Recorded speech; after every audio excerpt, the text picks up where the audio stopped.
got the actual link to the room tonight. That would definitely help. We want to have us a nice conversation tonight. We're going to be talking about Cynthia G and her comments about black women and white supremacy. We're also going to be talking about a judge up in New York that brandished a gun on a black man in court. So we plan on having us a very interesting dialogue tonight. Thank everybody that's coming up in the space tonight. You guys, please go ahead and tweet out the actual link. Go ahead and tweet out the actual link, and we will be starting here shortly. So I appreciate everybody that's coming up in the spot. You guys, please go ahead and tweet out the link, and we will be starting here shortly. Let me give a shout out to Black Pressure, uh, Brahman, Dreams, and Ty Goddess, Coco, Ebony, Dewan, Corey, everybody that's coming up in the spot. So appreciate having you, everybody up in here. So y'all go ahead, like I say, and please. And I want to hear. I definitely want to hear the ladies' point of view tonight. I definitely want to hear what the women got to say because this comment that Cynthia G said, we really need to hear really need to hear the black female's point of view on this right here because this woman said here, and she said some crazy stuff. And just to let everybody know, I'm not up on Cynthia G like that. I've seen a couple videos like that. It's been really hard to stomach. I can't really take it.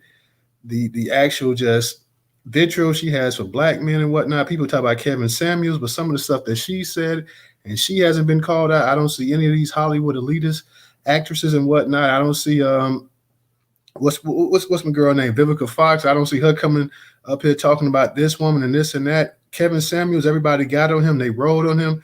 They say how he degraded black women, how he had this point of view. He was a chauvinist. He was this. He was that. All of the kind of things. But Cynthia G has just gone on. I've heard a comment where she said that black men that we should be aborted. So you're sitting up here saying that black male babies should be aborted. And then she drops a statement the other day saying that black women are better off in a system of white supremacy than relying on the black man. I mean, this is a head scratcher. What woman in their right mind would sit up here and say that black women are better off in the actual world of white supremacy than having to depend on a black man? I think maybe she forgot that she wouldn't be on this earth sucking oxygen if it wasn't for a black man. You know, it was a black man that helped bring her in the world. True enough, her mother carried her in her womb and whatnot, but if it was not for a black man, she would not be alive as well, too. So, and just to hear this type of vitriol and not to hear our sisters, like I say, I have to hear your personal opinion on this. I mean, she said all kind of stuff. She sits up here insulting black men, talking about we're at the bottom of the barrel, how we've been dominated by any and every race on earth and this and that. Just what did she? What was the other thing she called us? Air mattress humpers or something like that. So you have a woman that has absolutely no respect. And here's the crazy thing about it. I heard some years ago, 4-5 years ago, she was a complete opposite. That she was all about black empowerment. She used to give shout out to Tariq and the grassroots and stuff like that. Now she did a complete 180, and it's nothing but vitriol and hate. We're standing in the way. Black men, she's saying black men are the reason for racism. How in the hell can black men be the reason for racism? What power do black men have to cause racism? Why is this lady not being checked and put in her rightful spot? Why are we just constantly letting this lady pop off? And I know she's getting that bag.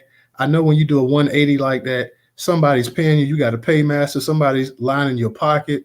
You can't just go from being pro-black, this and that, to all of a sudden you can't stand the sight of a black man. That everything that's gone wrong in this world is a black man. He is solely responsible for it. So, like I say tonight, man, I want to hear some difference of opinions. I want to hear some sisters coming in here. If you agree with her, then go ahead and say, I agree with her that you black men ain't nothing. She's right. You're the one that's holding us back. You're the dead weight. If we got rid of black men, the world would be a better place and this and that. If you don't agree with her, please step up to the mic because, like I say, I'm having a hard time figuring this out. This lady is getting, I know she has a big following on YouTube and whatnot. I like to know how many of that are actual black women that's her followers, how many white people as well, because I know a lot of white men hear stuff like this. And, you know, this kind of nonsense excites them. They love to hear this kind of stuff right here. This is the gender wars thing that they've been pumping for the past 50, 60 years. And now you have a participant all too eager to sit up here and just jump in it and join along with it. Sitting up here just degrading black men, sitting up here talking about black men should be aborted. I mean, what in the world? Black men should be aborted. Could you imagine if Kevin Samuel set up there and said that all black? First off, how in the hell are you gonna sustain a race of black men are aborted? But could you imagine if Kevin Samuel was alive and he did say that all black women should be aborted, or black women should be aborted? You have all this vitriol, all this hate towards black men, yet every time it's something about interracial relationships and this and that, you got something to chime in. So either you hate black men, you love black men, or whatever. Ray, go ahead. I know you had your hand up, bro. I'm just gonna say real quick, brother. I actually used to listen to Cynthia back in the day when she was talking more of that pro-black stuff, but that sister changed. She really did. I don't know who put a batter in the back to make her start, going down the path she went, but I mean, I don't really know what else to say. I'm gonna land there. I mean, this chick done went full magpie here. I mean, she's dangerous. Somebody battery in her back. Somebody not only put a battery in her back. Somebody also supplied her bank account with a nice little grip there, because she's doing this thing every your whole argument, your whole life, your whole existence is dogging black men, not trying to form something, not trying to create something, but you want to sit up here and the entire, I guess you want to say that the entire race is dysfunctional because black men haven't stepped up to the plate. I mean, this lady, she's dangerous here, man. I mean, she's really dangerous, and the fact that nobody is calling her out on this, people are just giving her free reign to sit up here and just piss on black men's head and whatnot, and nobody seems to give a damn.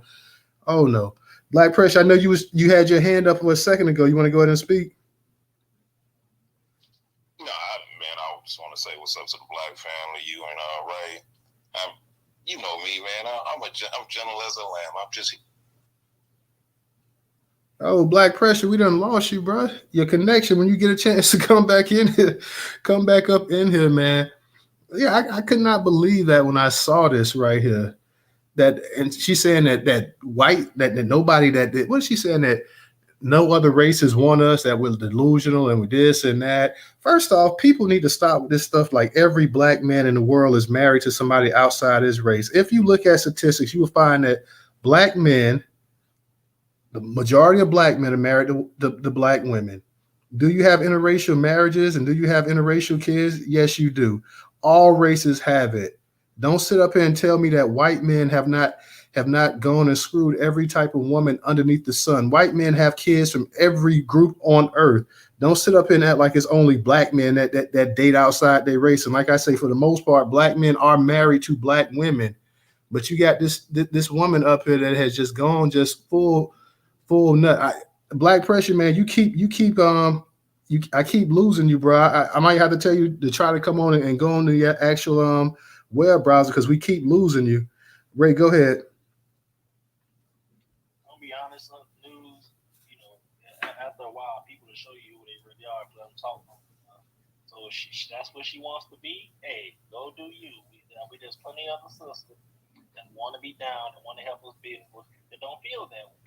So, like I said, she's probably just doing this for her YouTube crowd. She probably, honestly, the feminists are probably paying a little more to talk about the pro-black stuff that she was doing it first.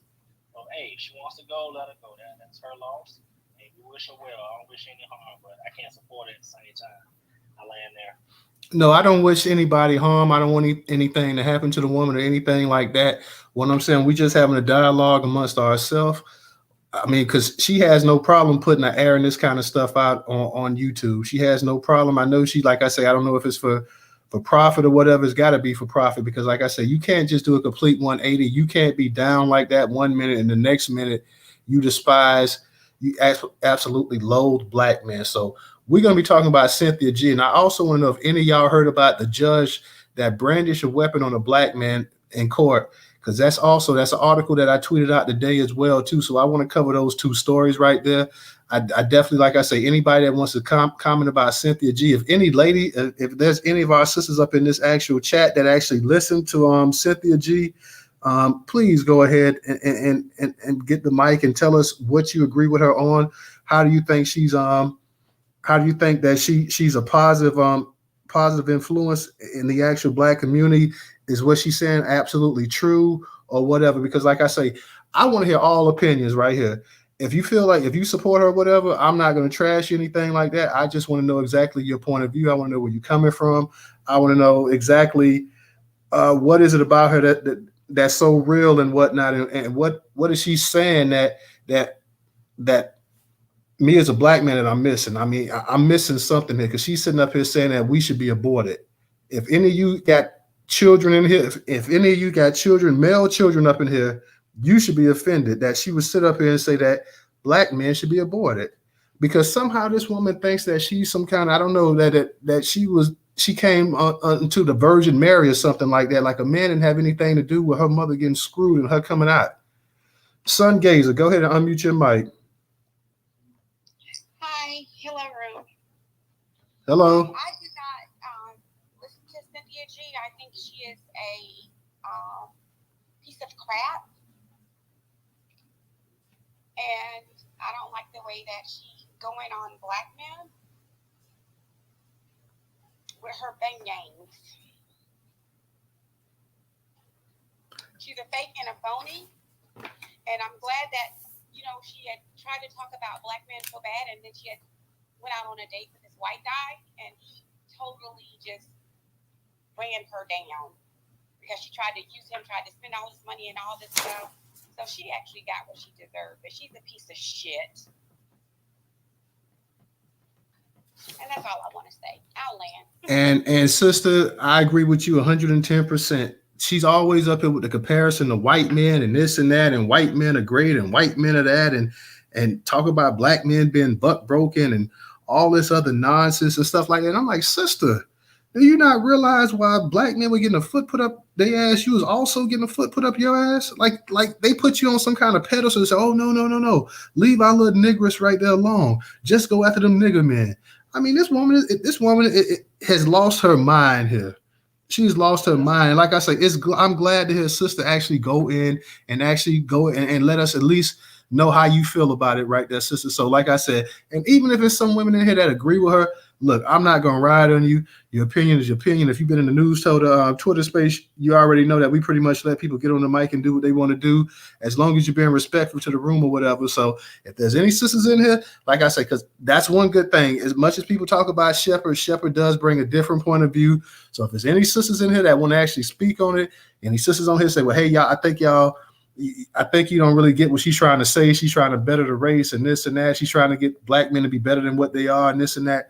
By all means, sister, I'm going to go ahead. I'm going to give you the mic. I'm going to sit back and I'm going to just listen and observe, because I can learn something, because right here, I totally don't get it. And I don't think any black man in this space gets it whatsoever either. So it's going to be interesting to hear what our sisters got to say about this, because a lot of times I know our sisters come into space and sometimes they'll just sit back and they'll just hear a conversation going, but this affects all of us in here.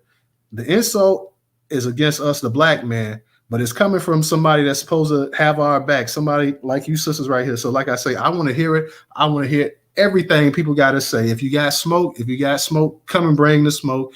If you just want to go ahead and try to resolve any wrong ideas I have about this sister, then please go ahead with some information and straighten me out, educate me. You're never too old to learn. So definitely, Professor, go ahead, Professor in secret. Then you two are next. I think Black Panther Party might be disconnecting, but if she comes back up here, we'll let her get back up here. But Professor, I definitely want to hear your point of view, bro. Go ahead and unmute your mic.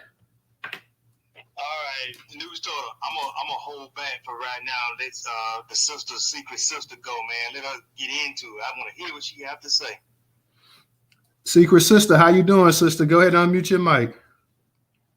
I can't take you, Professor. Stop it. Hey, Newstoter, Ray. And I just want to say I'm the reason that DJ was late today. I'm sorry. It was my fault.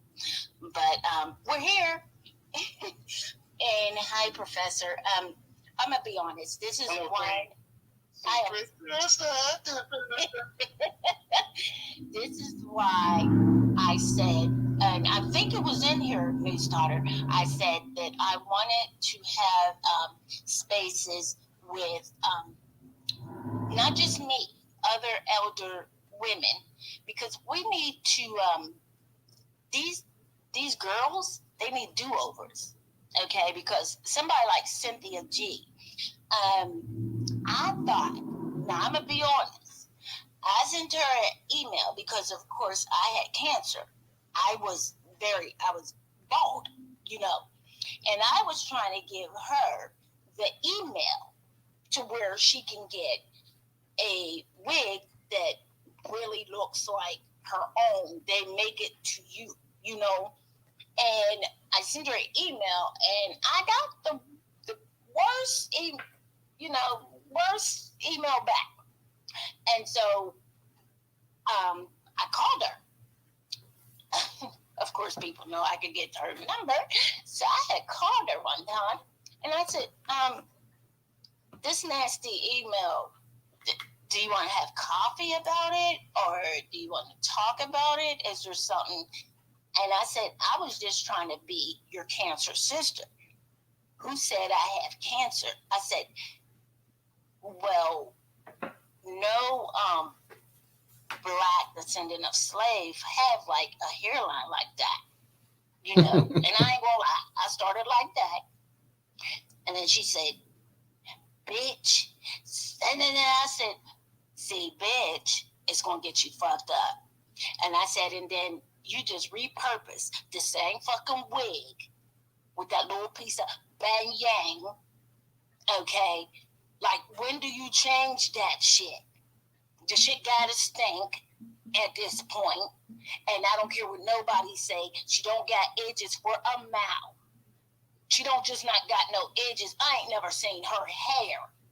You feel what I'm saying? Like, I got braids in my picture, but I don't have my braids in right now. I got my regular hair out. You know, and I told her, I said, you know, and then I could give you this doctor's serum, and it got my hair growing. So I'm trying to tell this hoe, and I hope it get to her. She'll know exactly who I am, because me and her went back and forth, and she was like, I don't have the time. You know, she tries to use this white, what is it? A white voice and a black body with Samoan hairline. She's just a mixture of a bunch of shit. She's a fuck bitch, and this is why she's one reason why I said I stand behind my men, because it's bitches like her that are right there to try to tear our men down and make y'all think y'all less of, when I know y'all are the warriors that I see before me. So that bitch can go somewhere and she can suck a duck. And that's on some real shit. I don't like her because she puts the white man on top. The white man can't even stand in the sun. How the fuck you put him on top and he gets cancer with your ass? I don't like her. And Newstoter, if she ever comes sideways to you, Ray, DJ, Professor, any of my brothers in here, if she ever comes sideways to you, it is not for you to challenge another woman, just like it's not for us. And I appreciate you. And once again, it was Professor and Greg that did what they were supposed to do. They went and handled a man for me, because that's what I'm supposed to do. I'm supposed to stand down. One thing about us women, we got to start learning our place. And you'll see that it's fun being in our place, letting a man work, doing everything. And then when he comes home, and I'm not being, don't take this any kind of way, but if the man need head, give it to him, let him relax. Because guess what? The rest of the hours, you are a queen. That's all you gotta do. Start acting like this is the man that really runs your home. Don't bring him in your home. Don't marry him if you cannot follow him or trust him. And I'm a lay on that, because I trust and I follow my husband, because I know he's gonna lead me right. You said that, sister. Yeah, you definitely said that, sister. And let me also, Professor, I'm gonna throw it to you too, but let me also just say this one thing. She's like the ones like after slavery ended, and the ones that was the ones that the masters was sleeping with or whatever, and it was time to actually leave the plantation and whatnot. She was one of the ones that was sitting on the ground and crying and kicking and screaming and stuff like that because she could no longer get special treatment over the other black people. She's that type of a woman that, and like you said, sister, everything is about the white man. Like she worships white men. Like they can't do any wrong. All of the stuff that white men done did in this world right here, she's sitting up there and she's going along with it. And like I said, how in the hell can you go from having vision and courage for your people to all of a sudden now you can't even stand the sight of black men? Professor, you got to go ahead. She never had it. No, she never had it. She never had it. That was a lie. Because, I've been abused in the past. I've been raped. But that don't mean you guys did it. You getting what I'm saying? We got to put things in perspective. That I like my meat cooked. That's all I can say. And white man do not bring me cooked meat. That's what they even wanted, your meat. This is why they hung y'all, and what did they take? You getting what I'm saying?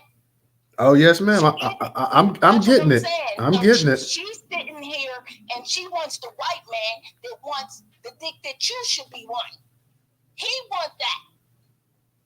So I hate to be vulgar like that, but you got to think like we are the bee's knees. Start walking this country like it's your own house. Because me and my husband, did we have our head up? Some white people bump us.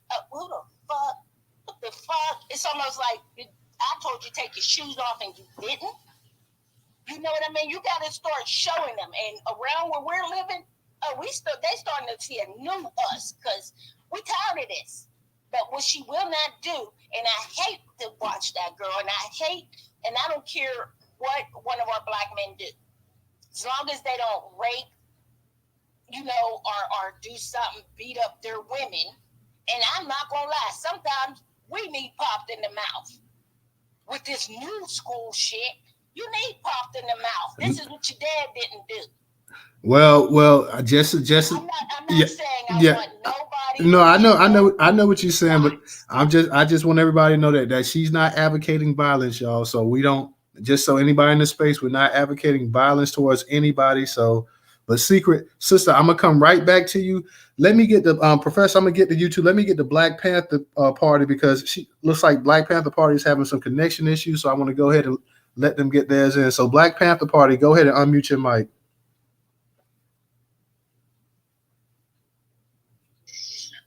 I was about to say that, if she could start like talking about, taking the white supremacist viewpoints on, after what supposedly happened to her, that means she been feeling that way before. Like she been having that like thought of thinking before they even came about. Like that shit is ridiculous. Like you should not, like how? Like it's disgusting. It's disgusting that she feels that way. And I don't know, maybe she was raised by, a white American family to where she feels that way, but ain't no fucking excuse for that. Ain't no excuse for that type of ignorance at all. And I was laughing at Sun Gazer when she had said the beignets. that phrase that just, I'm not gonna lie, that made me laugh too. That phrase that just popped up in my head. They all got that certain look, even.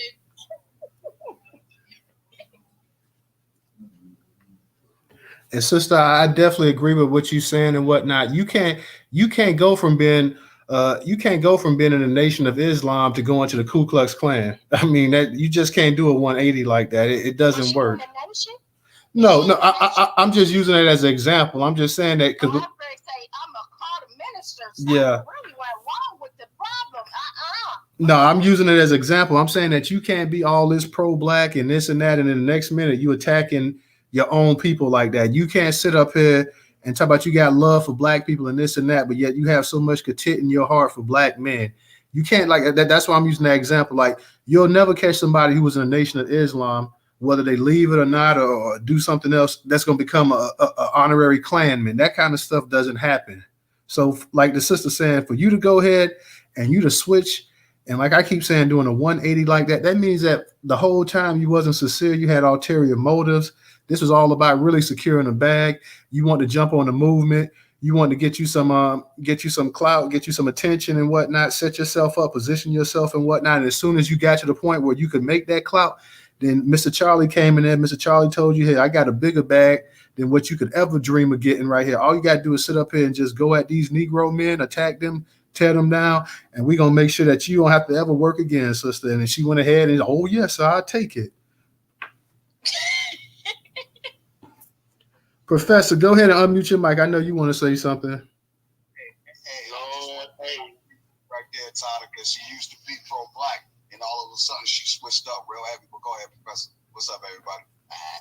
Hey, what's up there, DJ, Ray, shit, Newstoter, man. Great space as always, bro. And I'm going to tell you, I just got to say it, man.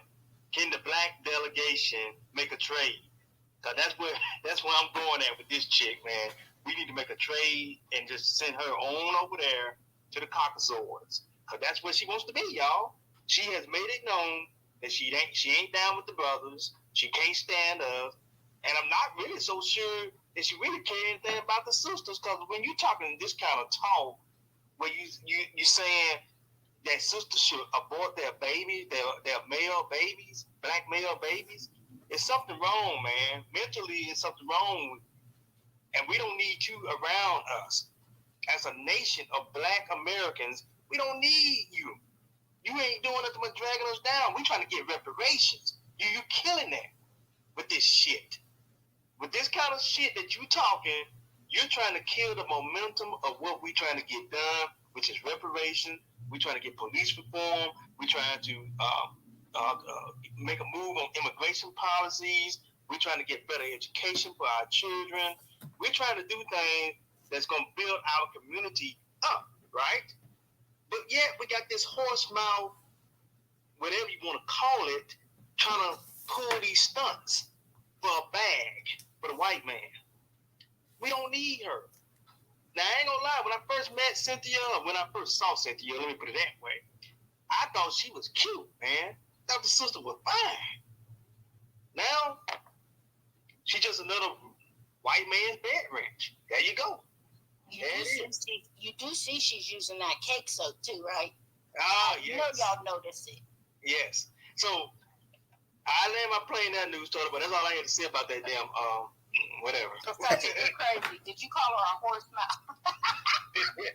And Professor, to add what you're saying, as if we don't have enough abortions in the damn black community, as if we don't have enough black babies being aborted. Now you're sitting up here talking about go ahead and abort more of them and make sure the ones you abort this time are all black boys. I mean, this is what I'm saying. That's why I'm glad that y'all, the sisters especially, chiming in. Of course, I know the brothers. I love to hear y'all response as well too. But this is the kind of nonsense we got. As if we don't have more abortions probably per capita than anybody else. Yeah, let's go ahead and let's further this genocide. Let's kill as many more black babies as we can. I mean, does that make any sense to anybody in this space right here?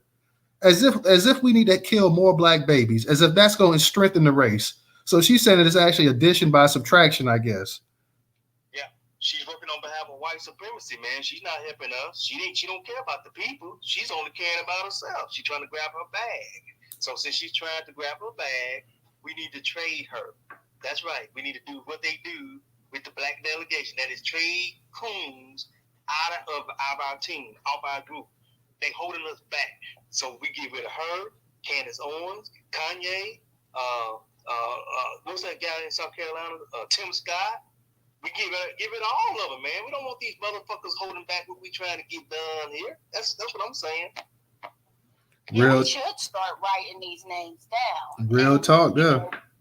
You know, and then when it's time for us to make our new Black America, when we all get on reparations, build our wall, get behind our wall, because we got some of everything. We got technologies over here. We got doctors, lawyers. We got everything here. We don't need no president.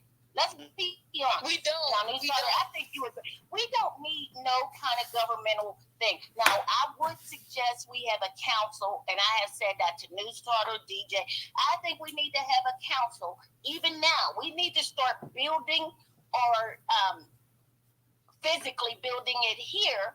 So have 4 of each of the generations, 18 to 25, then up to my 70-year-old. You know, and then when there is a rift amongst us family, we gotta sit, you guys gotta sit in front of the council. Then guess what? We take that to the back, and now we have the information I'm learning from the youth, the middle class, and they're learning from my elder what I would do. And guess what? We come up with a formulation to make our place a better place than the America we living in now. Because this is already our house, but we never need no inoculations. We never needed a government before they came here. So why do we need one now? Stop acting, and she is nothing but an ignorant ass bedwitch that needs help. Now I will say all of us can do for some mental help because of the DNA that we carry. I understand that, but she's above and beyond, because when you are saying to go and abort the male babies, you dumb hoe, when it's already a lack of males. It's more females to males. It's 1 male to every 5 females. So why would you do that? And then she'll say, Newstoter, you is a tramp because you had to have 5 wives. Well, you got to have 5 wives because guess what? On your thing, Cynthia G, we had to get rid of little babies, male ones. You getting what I'm saying? And this is what happens. Yes, ma'am. Yes, ma'am. We're gonna get back to you, secret sister. Let me get to Reverend Tim and YSM. So, Reverend Tim, go ahead and unmute your mic.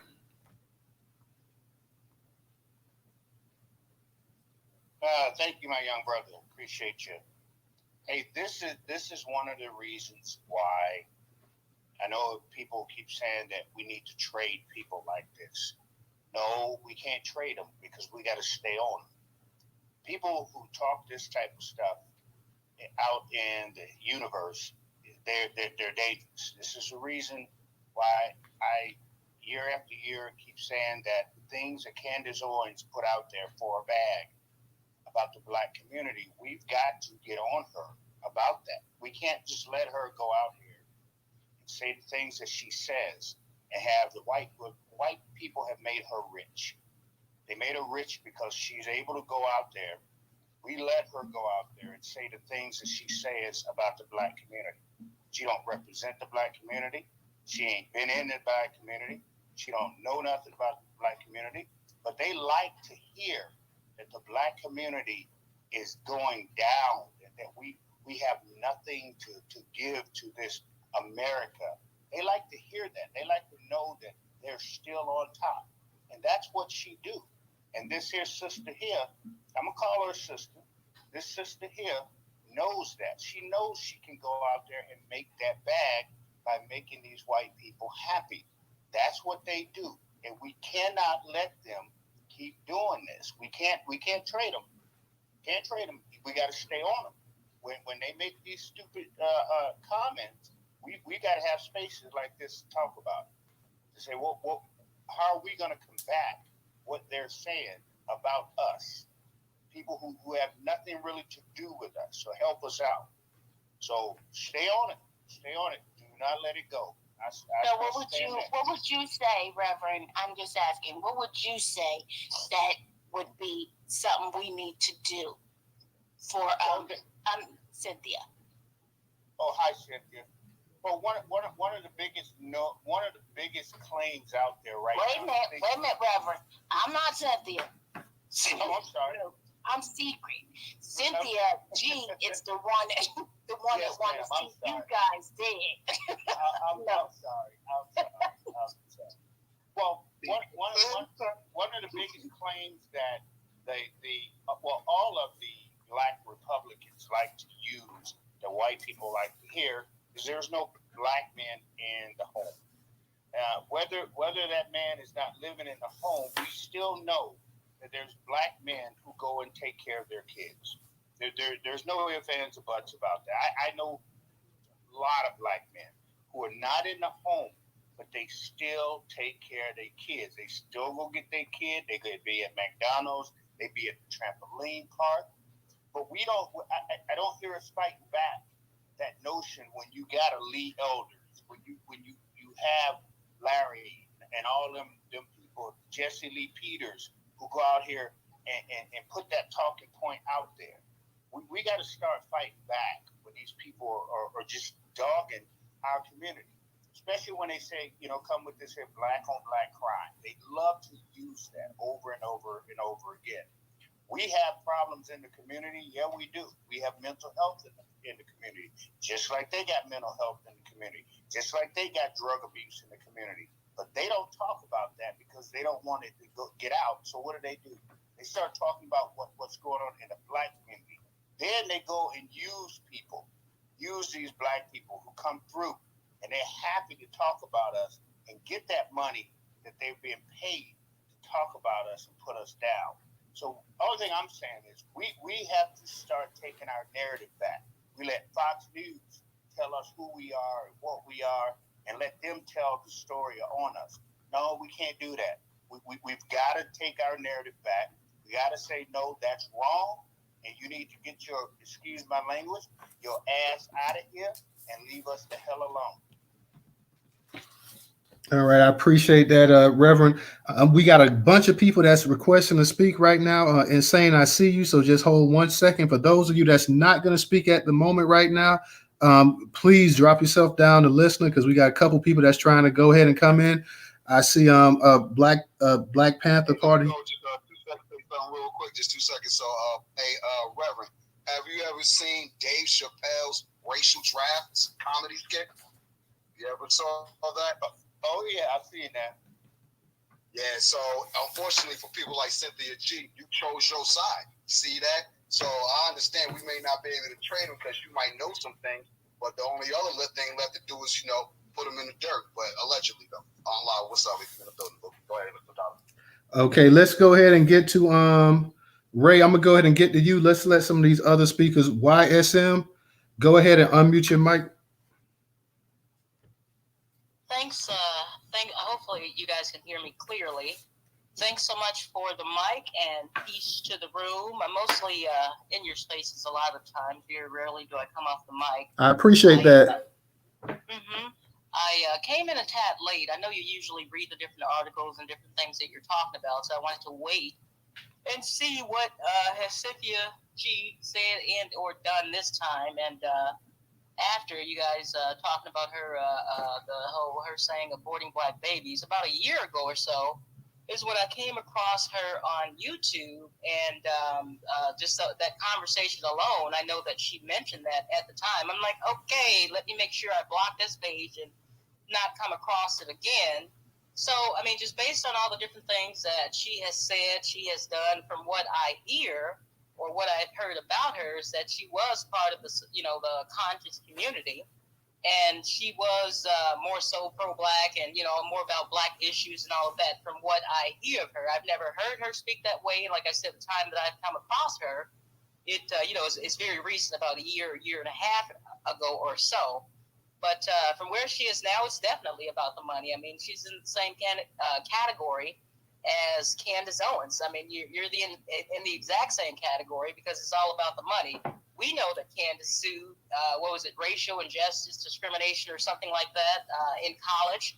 Now we see exactly where she stands. I mean, this whole so-called divestiture movement is absolutely insane. It's like they are not watching the news. They are not looking at any news articles of these black women getting with these their white male partners, so to speak, and they're dying, they're killing them. Like, hello, what more do you need to see? But aside from that, that's all I wanted to say. I know I usually comment and share a lot of your posts as well, Newstoter, but thanks so much for the mic. Oh, no problem, sister. And just and I know in case you missed it, like the title, she's sitting up here and she was saying that black women would be better off under the system of white supremacy than having to depend on a black man. So that when I saw that, when I heard that, I saw it on YouTube or whatever, I just felt like, wow, that is the ultimate insult right there.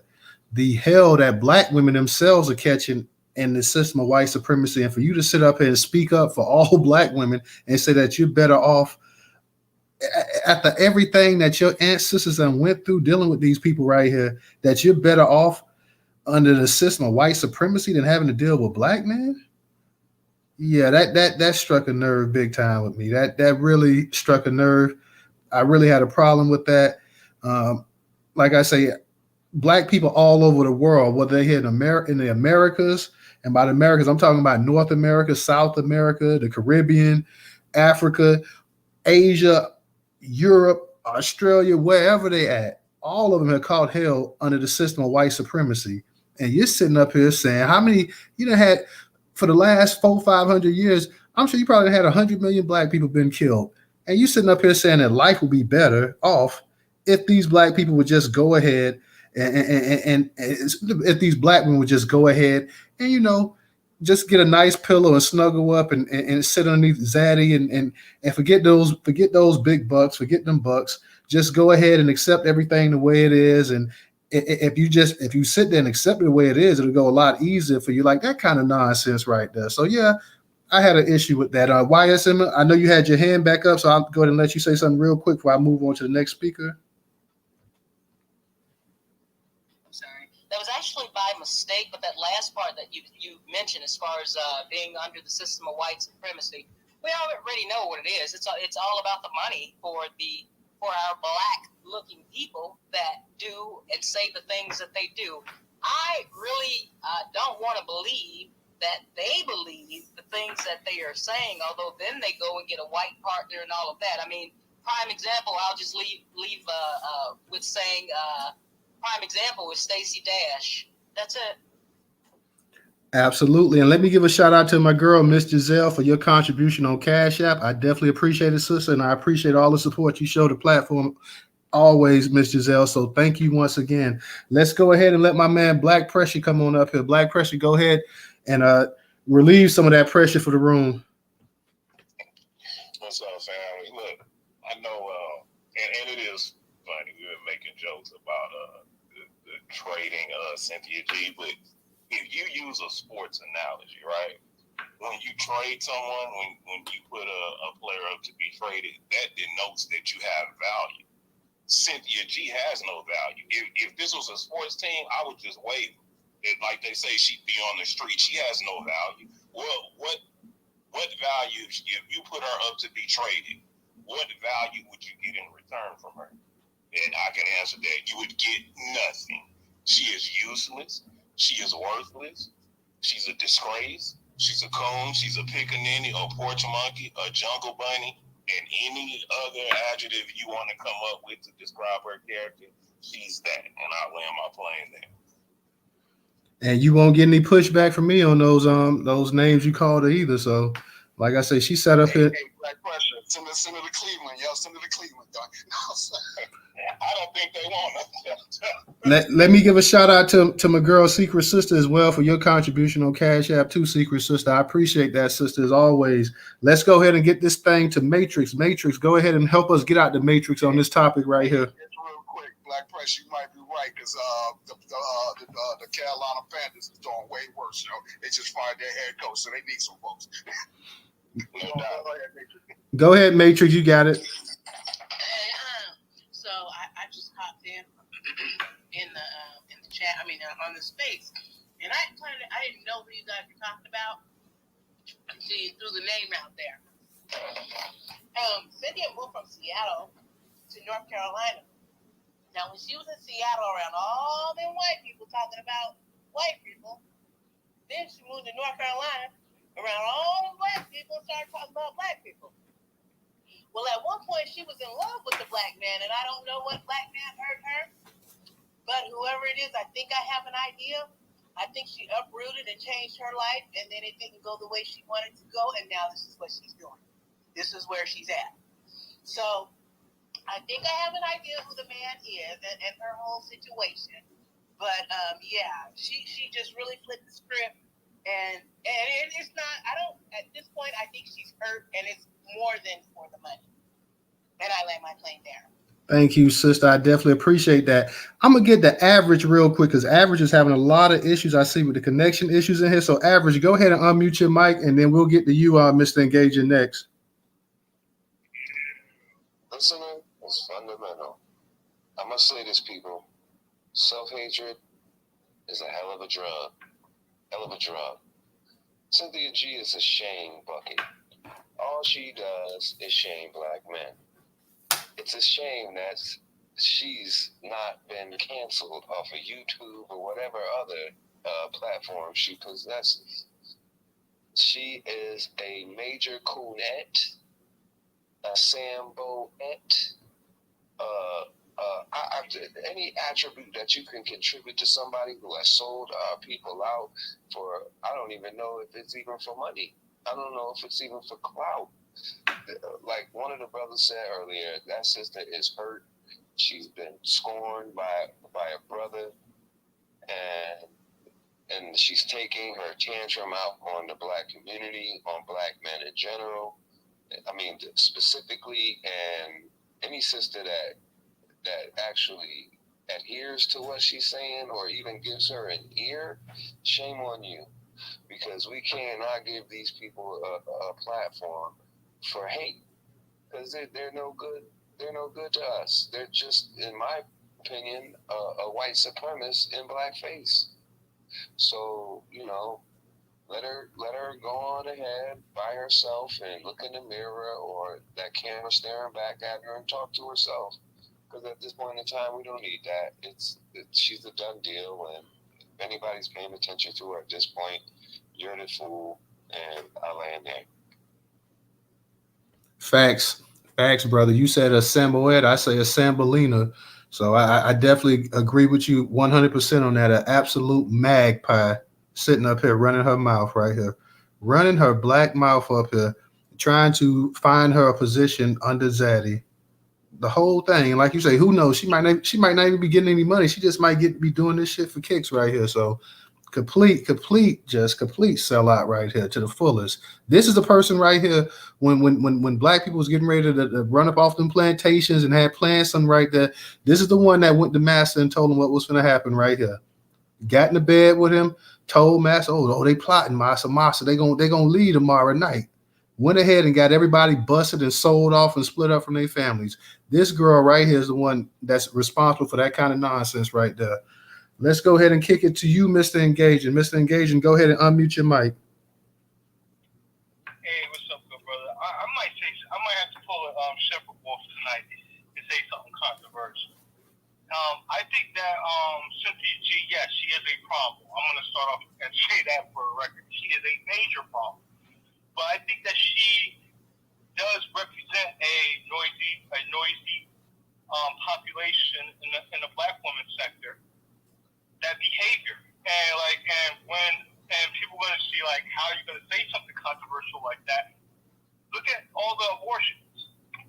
So just because she calls it out, she's the bad guy now, or because she put the face on the name of some of the stuff that some of the behavior of some of our women do in our community.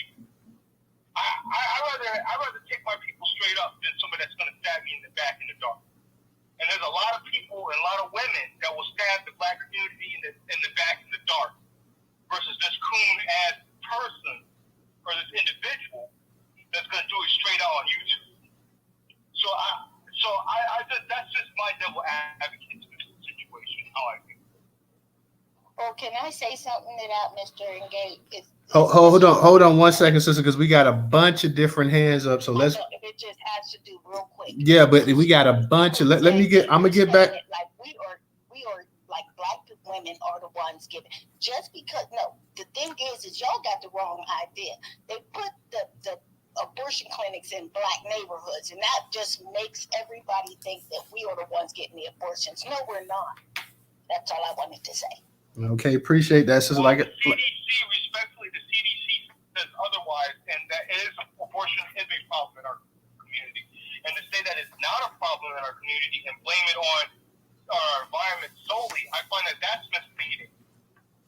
It's a problem in the community. I'm not going. CDC is misleading. Remember that. That is under the white supremacy. Now, I work for the government, and I can tell you, in doing factual work, that is incorrect. The CDC has put us, as Black people, under the worst kind of things. They do the most experiments on us. So to say that you listen to the CDC for information on us is very disrespectful. So I mean, I love you, my bruh. No problem, because you also are the one she means that she wishes you not to be here. Okay, real quick though, secret sister. I'm trying to get around the room, so that's what I'm saying. Let's go around the room. I'll let you get that one in, but because we got a number of hands up, and I don't want anybody to lose connection without saying something. So the next order of speakers, we're gonna go Insane. We're gonna go OGK. Then we got Professor, and we got Ray. And anybody that wants to speak, go ahead and raise your hand up. I still haven't got to this judge yet, so I'm letting everybody go around because we need to hear about this actual judge and his nonsense too. Y'all know, as well as this topic here, I love to go ahead and put the news up into the daily news, and this is one of the top news stories of the day too. So, and y'all know, once I read it or whatever, we still can come back to Cynthia G. I still want people to get up on her, so I'm not trying to. I just want you to know that what actually happened in the news cycle today as well too. So this is news and that's news too. We trying to intertwine it all. I'm trying to let all my people get a chance to speak and whatnot, speak on everything. I don't care if you want to go back to the Cynthia G thing, the judge thing, whatever you guys want to speak about. I'm here for it. So, Insane, go ahead and unmute your mic. Hello, how you doing, Toter? What's up, man? God, I'm doing all right, man. Just taking in what everyone is saying. Really enjoying the conversation. Hello to everyone in the space. This issue with what Reverend Tim, how you doing down there? This issue with this whole no fathers in the household, I think we really need to focus on how we can put things in what they call the spin zone. Legitimately, sometimes the spin is about introducing BS into the argument, but when it's clearly BS, I feel like we need to be a little bit more objective about what's being said. Okay, father's not in the home. What does that mean? It doesn't mean anything when you got like this young kid who was referred to as an incel in California, who had a father and a mother in the home, and he had a Mercedes Benz, and he went out, he shot up people. Don't mean shit that his father was in the household. He was just there existing. And then you have these other incidents. This kid who went to school, and the parents, I believe, were alerted. They seemed like they bought him a 9mm or something, and people were saying that the mother and father should have been locked up because school had intervened, but the kids still ended up wreaking havoc. So there you go. You have a father in the home who is not being a father. So it brings you back, or us back, to the fact that it's duly noted that while Black men aren't in the household, they are being fathers. So that's what I get out of what you're saying when you have a Jesse Peterson or a Candace Owens or some white supremacist who wants to harp on that. Yeah, sure, you got fathers in the home in some of your communities, but look at what happened with this nut job who had a mother and father in the home. So knowing how to respond fallacies, so to speak, because that's what that is. That's a fallacy. Black men aren't in the home, true enough, but are they being fathers? That's the question, and that's how I would deal with that. Exposing what fathers in the home in some of these white households look like when you have these kids who go out and just bring about carnage. That's one way I would deal with that. Regarding this woman, Cynthia G. Matrix, I'm in North Carolina. Are you telling me that this creature is living in the state now, or has she since relocated to Atlanta? At one point, she was there in North Carolina. Wow. At one point, she was there in North Carolina. Wow. Oh my God. And see, I had quit listening to her because I couldn't put up with it. couldn't do it. I couldn't do it. So if she moved to Atlanta, that's something new to me. But like I said, at one point in the game, she was all black men, left Seattle, moved to North Carolina, and then she just like, I don't want no black man no more. Yeah, I heard that story, and I heard that she was in Seattle, and I've heard some people say that there were perhaps maybe even white people in her family. Oh yeah. Oh, hey, let me tell you something. I'm from the Northwest. There is not a single black family without a white person in it. Wow. Mine included.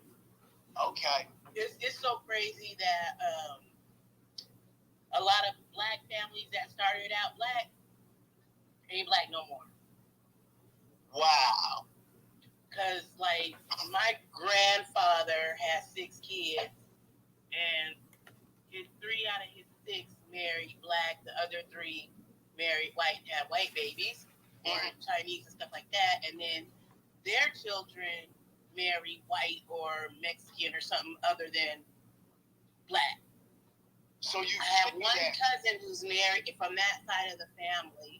Well, no, two cousins that are married to black people and have black children. And then like my brother and sister, my sister don't have no black kids. Her kids are biracial, and her daughter just married a white guy, and her son don't do black women. So my grandfather, in the next like 10, 20 years, his family won't even be black no more. So you were telling me that you have been able to witness the erasure of black people, is what you're telling me. Yeah. I mean, it's literally in my family. It's literally in my family. And then, like, my brother, he married a lady. She's, like, Puerto Rican or whatever. I don't know what she was. She's a whole bunch of other stuff. But she's still white to me. And he had babies with them. And I'm interested. I'm, like, really... it's going to be crazy to see what their kids look like or who they are with, because they live in Arizona. They moved from Washington State to Arizona, and these kids are in environments where there are no kids that look like them. And then it's I was about to ask you just where you from, but yeah, that sums it up. Go ahead. But real quick, family, because we still got some other hands up and some people waiting. Okay, I'm gonna land my plane. Let somebody else talk, and we can talk on the back channel, or you can DM me, and I'll tell you anything you need to know. Oh, you can always come back and speak to. We're just trying to get to the hands that haven't had a chance to speak yet, real quick. OGK, go ahead and unmute your mic. Peace, Newstoter. Can you hear me, brother? Yeah, I can hear you. Okay, great. Thank you. Peace to the host, co-host, into the room. Is this the same Cynthia G that Tariq Nasheed spoke back and forth back in the day? That's the same one. So she the same one that he made a video talking about her bang. Yep, that's her. Wow. So she resurfaced. Cause I already know she taking a position against black men and things of that nature. I believe she was on Fox Soul speaking against black men as well. So yeah, we just had to categorize those who speak against us. We had to just know who they are and put file them away. Just know who they are and just know who they are and put them to the side. Just keep marching forward for the reparations, man.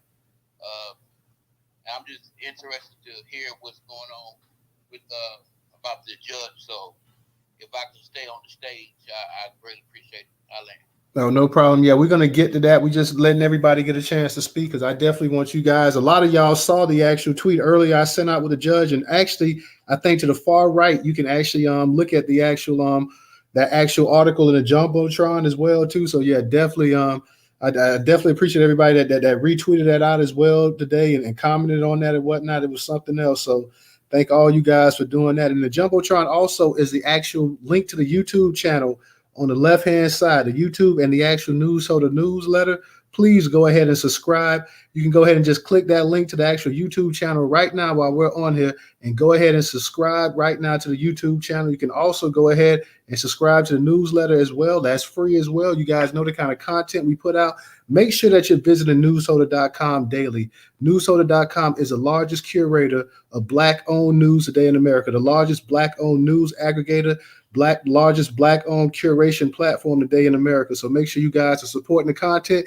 We always talk about supporting Black-owned business. Please go ahead and support a Black-owned business that supports other Black-owned businesses. I think, Ebony, I'm going to go ahead and let you, because you just came up. So, Ebony, you go ahead and unmute your mic. Hi, everybody. What's going on? How y'all doing?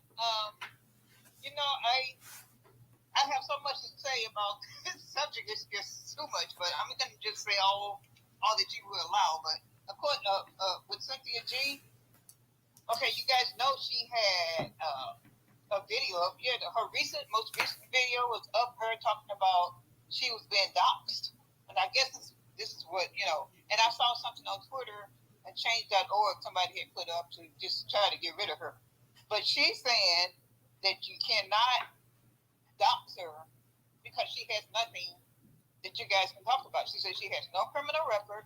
And this, you're talking a lot of smack last night, you guys, or whenever, I think it was yesterday. She was talking, and I think she lives in North Carolina. I think she didn't really say that, but she says she has a 4-bedroom house. She has contact with the FBI. They're working with her for Black men. Sorry, she said Black men. If y'all want to come up on her, she said she got a green, all this protection around her, and police live like 30 seconds from her, and all of this. And she said she's working with YouTube, and they, she's going on and on about all the protection she have. And Black men don't mean anything to her. Okay? She said she's ready for any nigga. She said she got her girl, talking about her weapon. She's ready. And she challenged anybody that want to come to her house to come on. I'm serious. She did that. She said it. So anyway, and about, it's not just about her, it's about my point of view. Also, I know you guys don't want to hear this either, but you know what?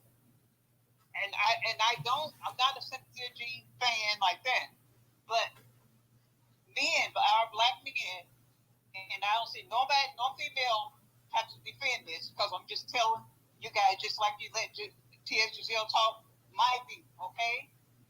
She had mentioned, and she's correct, Black men saying disparaging things about Black women and allowing others to do the same. So everybody feel like they got up to come up and say whatever the hell they want about Black women, because Black men won't even defend us on that. That's a negative. Listen, wait, hold on. Let her go ahead and finish what she's got to say, Black Pressure. Just chill out. Go ahead and let us see what she's got to say, because I believe you are actually next, Black Pressure. So go ahead, Ebony. Unmute your mic. Yeah, thank you. Yeah. So they have said disparaging things, and they let others go on and do the same thing without saying anything. This is this is what I have noticed. And I'm not saying, like I said, I'm not a Cynthia G man. But some of the things, just like you guys look at Kevin Samuel and saying some of that was right, some of this shit she's saying is right as well. I'm not defending, I'm just saying it, like telling it like it is. And Cynthia G, and another thing about that, Cynthia G is not the only Black woman. I guess she's probably maybe the worst and most prominent, but she's not the only Black woman that sit up and talk about, not so much they're talking about, but they're saying things about Black men. You got Chrissy. She's on the YouTube a lot. That's the only platform I see. Chrissy. You got Paris Milan. And Chrissy, her thing is, okay, she said she was for black women and men only date each other, but she said she's seen the way Black men treat Black women. She said, no, go out and look for other people, because the Black men are emphasizing. And there's another Black man on there. He was saying that's right. They know Black women are not going to go out and look for anybody else. So She's saying black women should look at other men. They have options as well. I agree with that. They do have options. I'm not gonna, and also, and like I said, with Cynthia G, go back to Q Butter. She's not down on everybody. She said, I don't know if you guys know about Q Butter, but Q Butter is a black man that's, he don't even want to get into all this divisiveness among black people. He says that black people ought to work together. And she do commercials on her space for Q Butter. She has school in New York and all of that. And it's for black people only. He don't care if they're immigrants or whatever. He just like black people. So anyway, and she comes. And I told you guys about the FBI thing. Let me see what else I have here. This is so long. I wrote this. So many, so more black men that don't take care of their own families. I know. I grew up in a matriarchic family, and it stayed matriarchic. I'm not saying whatever. Maybe I don't know what the problem was, but around me and when I was coming up, I was born in the South. It's so many black men that were not in the home, and I don't know if they can bring up this. She even got a video about the welfare thing. She said that's a lot. I don't know. I don't know what the problem was, but you know what? Denying some of the things she's saying are true. I'm not saying, of course, everything she said is not the fuck true. It's not. And I really wanted to stop watching her when the first time she made a statement about Martin Luther King and everything. I was pissed. But that don't change anything. That's not going to change. If there's a problem there and she's pointing that out and it's true, well, maybe she is that what they call antagonist, that irritant that needs to straighten some of these motherfuckers up. Period. It don't even make no damn sense. How come we've got to be the only community? I know they say black men are not the ones that's other men, but we sure the hell are not. I live in California, and it's pathetic the way a lot of these black women are disrespected and treated. Now, I'm going to let somebody else talk. You guys go on and say think whatever you want, but that's my experience, and I'm not 20, 30, or even 40. I know. I've been through some of this disgusting shit that's happened to just black women over the years. And again, I'm going to say, and I don't want no motherfucking coming at me talking about Aggie. No, I'm not Cynthia G. I don't think like Cynthia G. I'm just telling you, some of the things she's saying is true, 100%. You can't fix the problem if you won't even admit it. They will tell you that at any drug rehabilitation place. I've come back. Thank you. All righty. I know quite a few people probably want to respond to that. So, Black Pressure, I believe you were next. And I got a feeling, y'all, if we don't, because I want to get to the article about the judge, but the way this conversation is going tonight, if we can't get to that conversation tonight, trust me, I will go ahead and Monday we'll have a space on it. So just in case we can't get to that, I'm just letting everybody know because this definitely has everybody interested tonight. So let me go ahead and kick it to Black Pressure. Black Pressure, go ahead and unmute your mic. News, let me apologize. I feel like we're being disrespectful. You have said multiple times you want to move on to the judge. And guess what? I'm not in Freddy Krueger mode tonight, but it just seems like the last speaker just downloaded a bunch of stuff from Stormfront and Fox News and just read off a script. But I want to hear about the judge. So can you move on to that, News? Yeah. Let me see who else wants to go ahead and speak real quick. Did we have any new speakers up in the house? So real quick, y'all, let me go ahead and touch on the thing with the actual judge. I'm gonna have to do this thing on the phone. I didn't print out the actual paperwork. It was curated on Newstoter, and I got to see exactly who published it. So you guys give me 1 second. Let me go ahead and we'll read the actual. I read just some of the article. I'll touch up on it. It's from the Atlanta Black Star. It says it's highly unusual for a judge to brandish a loaded weapon in the courtroom. New York judge could lose his job after investigation reveals he threatened black defendant with gun and bragged about it. And a rare move, and y'all got to excuse me because this thing got videos on here and it's got actual advertisements. So I'm gonna be scrolling up and down on the phone. In a rare move, a sitting New York judge is facing a slew of ethnic complaints of misconduct that could cost him his job. Judge Robert Paterdi of Whitehall, New York, must explain himself after an investigation revealed he brandished his semi-automatic handgun towards the defendant, Brandon Wood, who's black, during one of these court proceedings in upstate New York courtroom. It's highly unusual in New York and elsewhere for a judge to brandish a loaded weapon in the courtroom under any circumstance, said the Administrative Council of New York State Judicial Conduct Commission. The commission discovered that during the 2015 criminal trial, the judge not only pulled out a gun on Wood, but he also went on to brag about the incident as he described it along racial lines. The commission's report noted Wood did not pose an imminent threat to the judge or anyone else. He went on to characterize the defendant as what he said was a big football player type black man, when in fact the defendant in this case was 6 feet tall, weighing 160 pounds, and he had not provoked the judge. Penelope Andrews, a professor and director of Racial Justice Project at New York School of Law, says the judge brandishing a gun towards a black defendant is being received differently today than perhaps back in 2015 because of the enhanced focus on racial justice in the country. The message it sends to other defendants and the message it sends to other defendants and people who come to court involving other judges who are biased. This is very important because the message is a radiating message. It says that we are taking steps. We think this is inappropriate conduct and we should do what is necessary in order to further the goal of racial justice, and that justice should be seen in court, seen to be practiced in court, and this is what it does, Andrew says. The judge, who is an attorney, began his term in 2014 in Washington County, New York, which is about 50 miles north of Albany, New York, and is about 94% white with just about 3% black in the county. Atlanta Black Star attempted to contact the judge for comment on the allegations against him, but we did not hear back from his office. When an act of misconduct like this occurs, there's a mechanism for dealing with it, and when the perpetrator, as in this case, the judge, will be punished.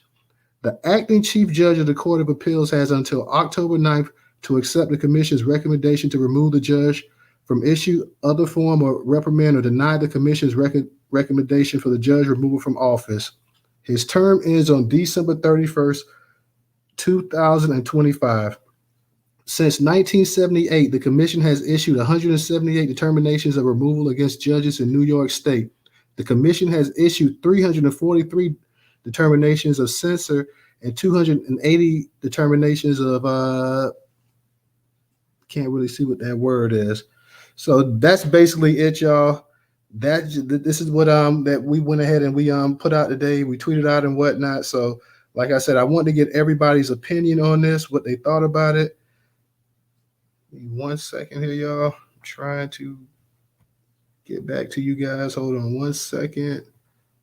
So yeah, if anybody wants to speak about that as well, I'm just putting that out there. You can also speak about that as well too. So anybody that wants to speak tonight, please, on any issue. Like I said, I just wanted to go ahead and put that out there so you guys can go ahead and conversate on it or whatnot. So anybody that wants to speak, by all means, go ahead and request to speak. We got a lot of speakers up here. We got somebody in the queue. For those that's not going to speak right now, go ahead and please remove yourself from the speaker so we can go ahead and get the people up that want to actually speak, and then you can always come back up. So anybody that's not going to speak at the moment, please go ahead, because we have one person that's requesting to come back up. But Black Pressure, is Black Pressure, you want to go ahead and unmute your mic and you want to speak on that real quick, or you want to let somebody else speak, or what? No, you go ahead and drop me down. Okay, I'm gonna drop you down real quick. You can come back up.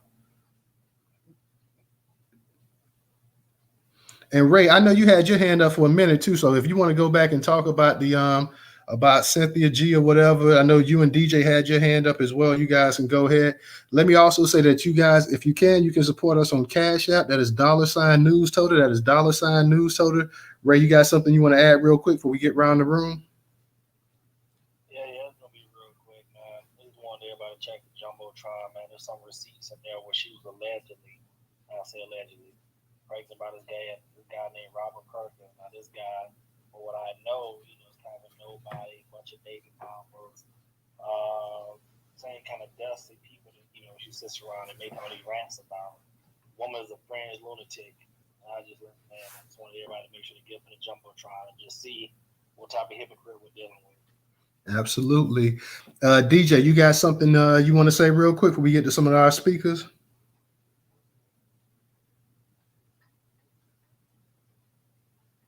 I think DJ might be doing something. So Black Pressure didn't want to speak, so we're gonna go to Insane. Insane, you I know you got your hand back up. I'm gonna go Insane, Secret Sister. We're gonna go Professor. I think Professor had his hand up a while too. Okay, Professor. Then it doesn't matter however y'all want to go. Mr. Engaging, we got you up in the queue as well. Ebony, you back up. So Insane, I know it was Secret Sister. I think you was after Insane actually, and then Professor was next. But however, Insane, go ahead and unmute your mic. What's up, man?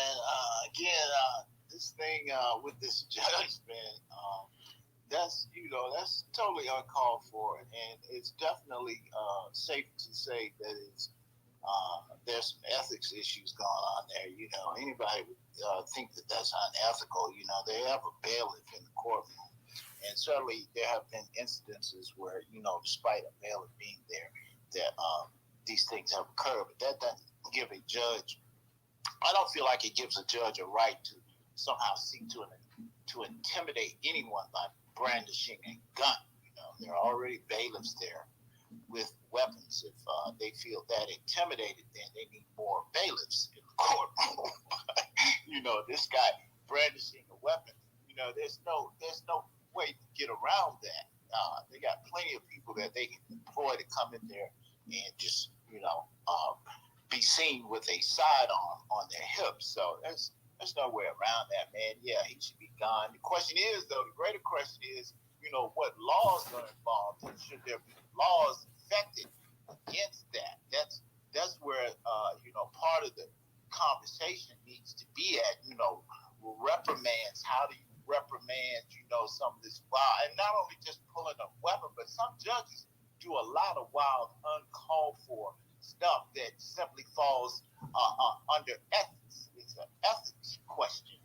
So are they to be held to how do you effect a higher standard that is punitive for behavior that is clearly unethical? How do you punish an unethical act by a judge is probably where the conversation needs to get to, because if he's simply removed from his position, we may very well be looking at a man who's at the end of his career and don't give a shit. So if there's no punitive measures effective, just removing him from office does not solve, the ethical question. And they are, as officers of the court, those attorneys are, have to operate ethically. If they don't, if they run afoul, they can be removed. But then again, what does that actually do? When they remove them. So maybe there needs to be enhanced measures for violating ethics. So I'll get back to Cynthia G. Hopefully I'll have another chance later on. Hey, definitely agree. And before I move on to the next speaker, I just want to say this right here. First off, this lying joker sitting up here, he's got the semi-automatic, pointed at the dude, basically, whatever. Sitting up here talking about the man is 6'9", so he's supposed to be some type of big football player, 6'9". Dude, 6 foot, 160 pounds or whatever, poses no threat to him or anybody else in the court. You got a bailiff in there and whatnot. So this is the kind of nonsense. Now, what happened to this fool? If the gun, unfortunately, it wasn't loaded, anything would have went off and shot the dude. So you're right. It's got to be some kind of, he needs to get his ass kicked up off the bench. He had no business doing that. He gonna sit up here and lie. He gonna brag. Oh yeah, First off, you gonna brag that you got a gun on somebody, and what they supposed to do? First off, the man is in court. You a judge. You got a gun. So what is he supposed to do? Stand up and rush you or something like that? This is the kind of nonsense we talking about right here. But I bet if Cynthia G heard this story, she probably say that the judge was in the right, and the judge probably should have shot him if she was up in the space right there too. So let me go ahead and say, and I'm gonna get back to you. Let me go ahead and pass it to Secret Sister real quick. Well, I'm gonna tell you from a homicide detective perspective. Okay, when there's a homicide and I have to go to court, we have to turn our gun in. We're not allowed to bring our sidearm or our guns into the courtroom. The bailiff is the only one that has a gun, and if we do, we get charged, and we could possibly lose our job. We get put in jail. We could get everything for going against policy like you said, it's an ethical and a moral clause in our contracts, and that's one. We are not allowed. Now, I remember I had a person that kept he gave in his thing, but he had his leg side on, and for some reason he crossed his legs, and a bailiff seen it, and they gave him 2 years, and he lost his job. Now, this was another homicide detective. Okay, so my thing is if we who are out here to protect the people cannot do it, and you have bailiffs 4 to 5, because you have them at every entrance, plus you have the 3 to 4 that brings in the perpetrator. Okay, and when they are all armed, we can't have everyone being armed, because in that circumstance it can become chaotic. You understand what I'm saying? The judge should be put not in but under the jail, because he knows better. A regular person that is on the street, you guys don't know how it is to be in law. So he is at the highest part of, just law, basic law. He's not supreme, but he is supreme because he's a judge. And the fact that he done that, we need to make an example, because if we don't, then all judges will do it. They have their secret service, and they are called bailiffs. We and nobody else, because if it was like that, then why do we have to go through any kind of metal detectors? We all can bring in guns. If we have a license to carry them, why can't we bring them then? That's what if they let this go, that's what they're letting the people know. I have a license, so I can take it wherever I go. I have a license to carry. So we have to make an example of him. He needs to be prosecuted for what he done. And you're right. That young man, I looked into it, that young man, he was only 6 feet. He was skinny as ever. And intimidation, I'm going to tell you what he felt intimidated about. Black skin. The bottom line, they are afraid of us, but they don't want to say it, because then it would make them look inferior and us superior. But in reality, they use things like guns and military to keep us in line. This is what they think. But then we have the heart of our ancestors who say, pull the trigger, bitch. We don't give a damn. And that scares them, because we don't give a damn. Y'all have given us no choice but to live or die. And I'm not going to beg you for my life. So what you going to do? And we give them that. And the fact that we give them that, and this is coming from a officer of the law, you understand? The fact that we give them that, they are scared. And I'll tell you, I noticed at a homicide detective level and in the government level, they are afraid for all Black people to become awakened like we have become awakened, and how they keep sending in us, and we just will not break apart. We're still staying on one accord. They don't like that. They don't like that, because now they're getting fearful. Now we have told them that your democratic system, fuck it, we're not dealing with it. Now we're breaking apart the very system that's over us and keeping us oppressed. Now we're breaking that apart. Well, now the Republicans are saying they are not for reparations, and we're still saying, you're going to give us our check. In other words, we're not even listening to what you're saying. So no more do they have slaves, mentally or physically. And that is the fear that they've always had. And I'll land on that.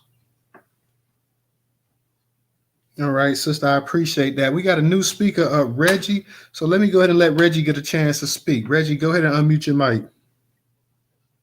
Thank you very much. Thank you very much.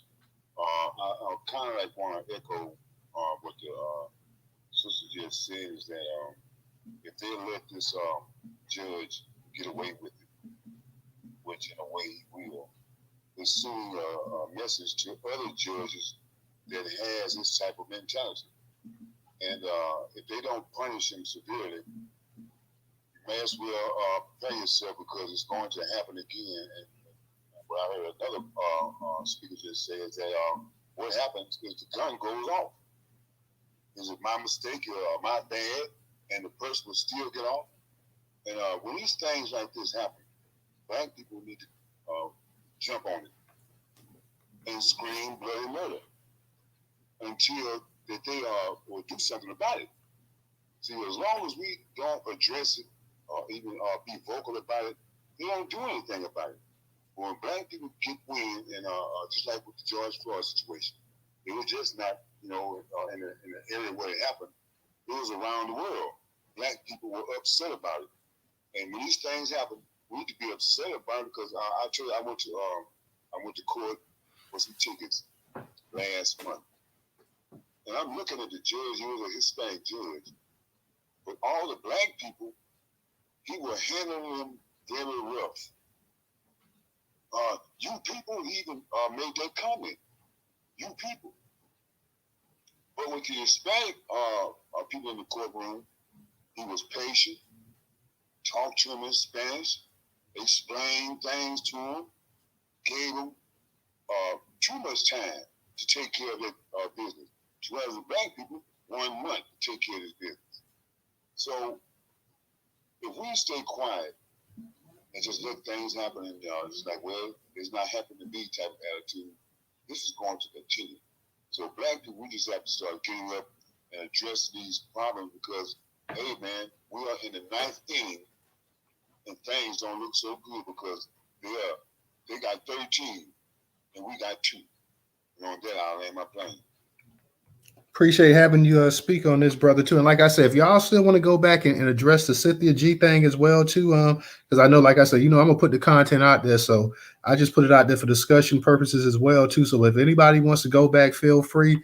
I'm not handcuffing the conversation tonight. These are the 2 topics or whatever. Like I said, I definitely want to get this out here so everybody can hear about this judge, how ridiculous he was and whatnot.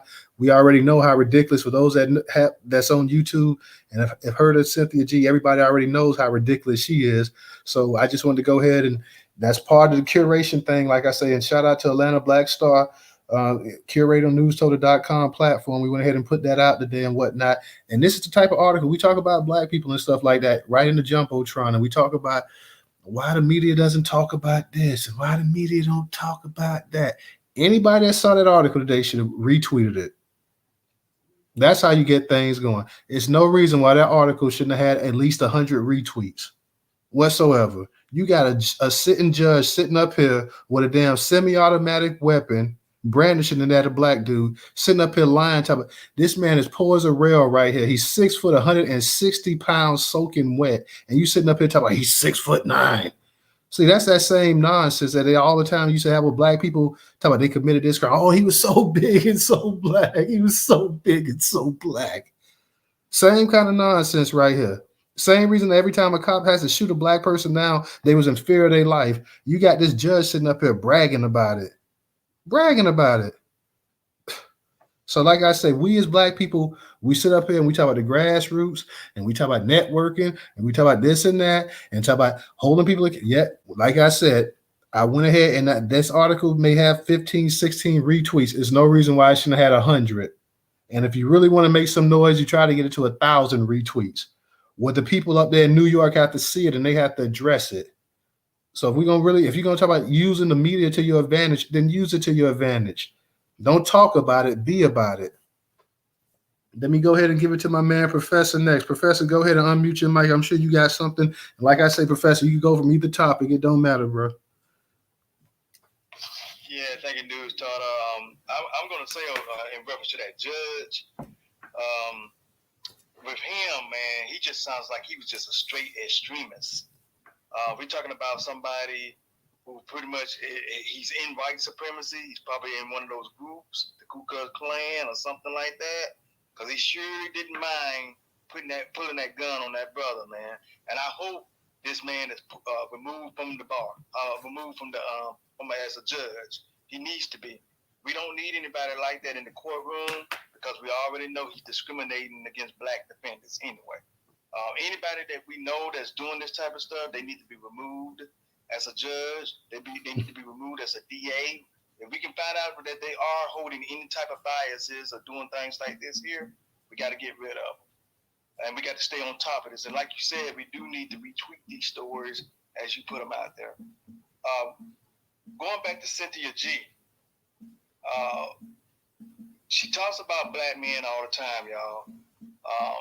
For whatever reason, it's just insults after insults with black men. Black men this, black man that. Black men can't do shit right. Whatever it is, but white men can do it right, even under white supremacy.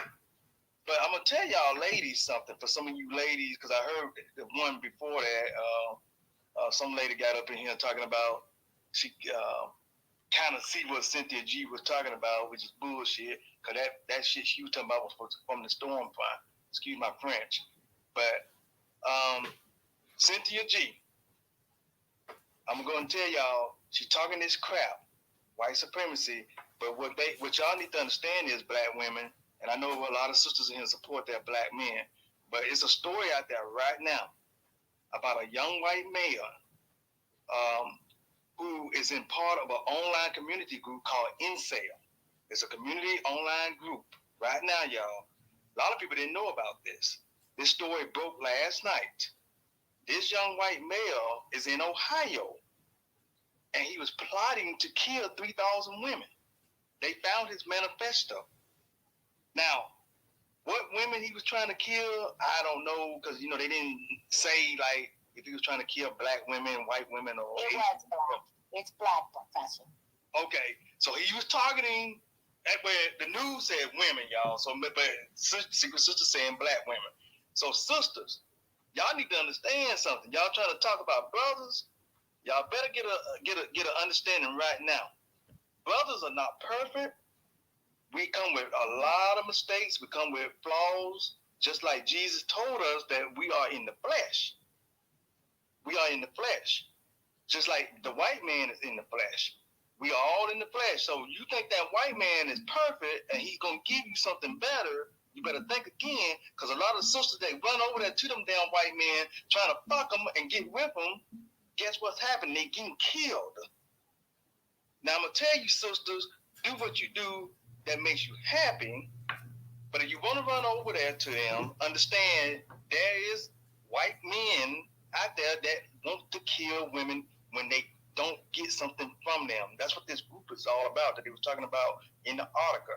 They said that these men are in this online group, and they basically are like a celibate group of men, but they have anger issues with women when they don't provide sex to them or give them sex or give them attention.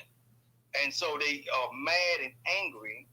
And so this particular young white male that they was talking about, I think he's 22 years old, out of Ohio, was plotting to kill 3,000 women in Ohio at a university, some university.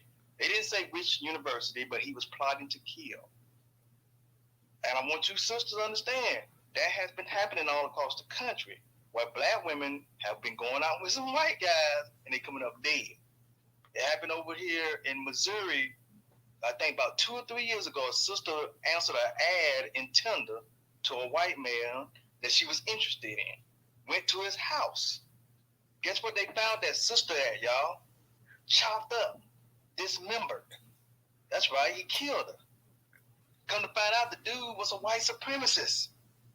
But she went to his house to meet the dude, because she didn't want to fool with the brothers. That's right. Y'all don't want to fool with the brothers, right? Okay. Keep on with that thought process, sisters. For the ones that think like that. Like Cynthia G. And that one that just got up in this space that was reading from that storm front. Think like that. Anyway, I land my plane there. Oh, boy. Oh boy. We got us a couple new speakers in here, y'all. So I'm gonna get back to the order. I'm gonna get to you, Mr. Engager, but let me get to I want to get to This Is Not Volvo, and I want to get to Miss D next because we got a couple new speakers up in here. So This Is Not Volvo. Go ahead and unmute your mic, bro. Change the color of that. Change the color of that hand. No, baby, come on now. Just relax, please. It's just an emoji. I just wanted to touch on the Cynthia G thing, and then on the judge thing. Cynthia G is a troll. You know, it's just a simple troll. We gotta understand that type of personality is out here. There's always gonna be somebody that just want to go against the grain just to be an antagonist. So we gotta take notes on those type of people, and we gotta move forward. They for the trash. You know what I'm saying? That way of thinking. I hate black men. That's a foreign concept to me. All the black women in my life love me. I don't see that where I come from. I don't see that at all. I hate black. I don't even know what that is. That's just to me. That's some online troll stuff. The judge thing, pulling the gun on that black man. That's just what they are. That's what this white man is. That's just what they do. You know what I mean? Like, that's something like, why would a judge need a gun in a courtroom anyway? Courtrooms are some of the most secure buildings in America. Any courtroom you go in America, you got to go through a metal detector. You got to go through past 100 police officers. Why would you even have that gun on you? There's no reason. There's no reason why you would need it. You sitting up high on the bench. No one's going to get to you. I don't even think there's even been a case of somebody running up on the bench and getting their hands on a judge. Every time somebody tries something like that, they end up getting snatched up and drugged to the back. He had that gun on him because he couldn't help himself. This is what these people do. Like, he couldn't help himself. He's one of those type of white boys that look for a reason to pull out a gun on a black man. Stuff like that has been happening all around the country, where these white guys have been walking around with these guns, and they've been positioning themselves in a way so they can pull a gun out on a black man and kill him. Trayvon Martin. I spoke about Kyle Rittenhouse yesterday. Kyle Rittenhouse didn't want no smoke when he didn't have that big AR-15 instrument of death on him. There's a video where he's seeing some people looting the CVS, and he said, "I wish I had my gun on me. I would be popping shots at those guys." But he didn't get out and confront them at all. He sat in the car and just recorded. When he had that big gun on him, he got out the car and he was just running around wild, just looking for something to get into, acting like he's a paramedic, like he's here to help. He was looking for action. Let me close with this. Professor Black Truth spoke on this. The gun for the white man has been a blessing. Without the gun, who is he? Who is the white man? Without the gun, the white man is back in Europe, crawling around on all fours. He's nothing without the gun. Nothing. That's how he took over the world. Is with that big instrument of death, the gun. So without that's his blessing. That's his gift. Is that gun? Without that, he is nothing. He's back in Europe. He has took that gun all over the world and killed everybody. Why do you think that white people, the white man, is so gung-ho on perfecting the art of hitting you from long range with shit? Because they got a cowardly nature. That's why they make all the best bombs, all the best guns, AR-15, Smith & Wesson, scopes, red beams, bomb drones with guns on them, nuclear bombs. Without that, they really ain't shit. That's their number one power, is the fact that they can hit you from long range with something. I'll land there. Appreciate that, brother. Thank you. Let me go ahead and get to Miss D, go ahead and unmute your mic. Good evening, black men. I want to speak to y'all directly. Nobody is worried about no Cynthia G. And no other woman that come up trying to talk down on y'all. It's women that's not worried about no Cynthia G and no other woman that come to talk down on y'all. Evidently, something happened with Cynthia G's mother, and she experienced that in her life. And then she turned around and done the same thing with her life instead of taking her experience and changing it, she went and did the same thing. So to say you're not a Cynthia G fan, you got views like her.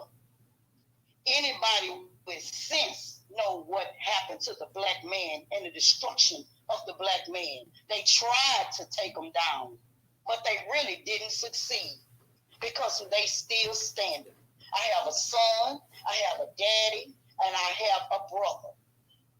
And for you to sit up and say, and I'm going to keep it lady, unbeknownst that you did, talking about us motherfuckers don't come at you and these motherfuckers need to be checked. Well, maybe if you cleaned your mouth up, maybe you could get a man and keep one.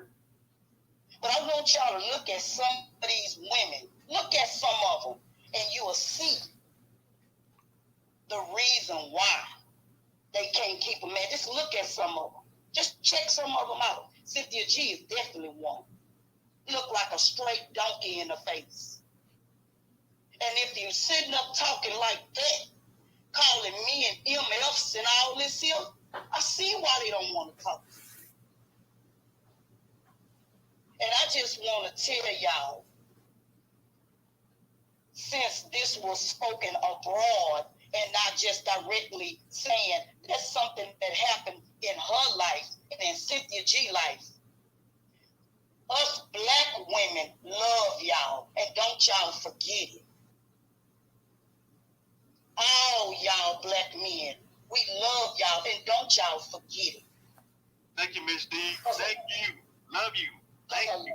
Because there's a lot of shit that Kevin said that was true. And women been getting away with the bullshit so long that they took everything he said personally. But it's a lot of shit. I'm a woman, so I know. I be around other women. I see the bullshit they do. I see the little tactics they do. It's a lot of shit he said was damn sure 100. But hypocrites going to say that he was talking down on us.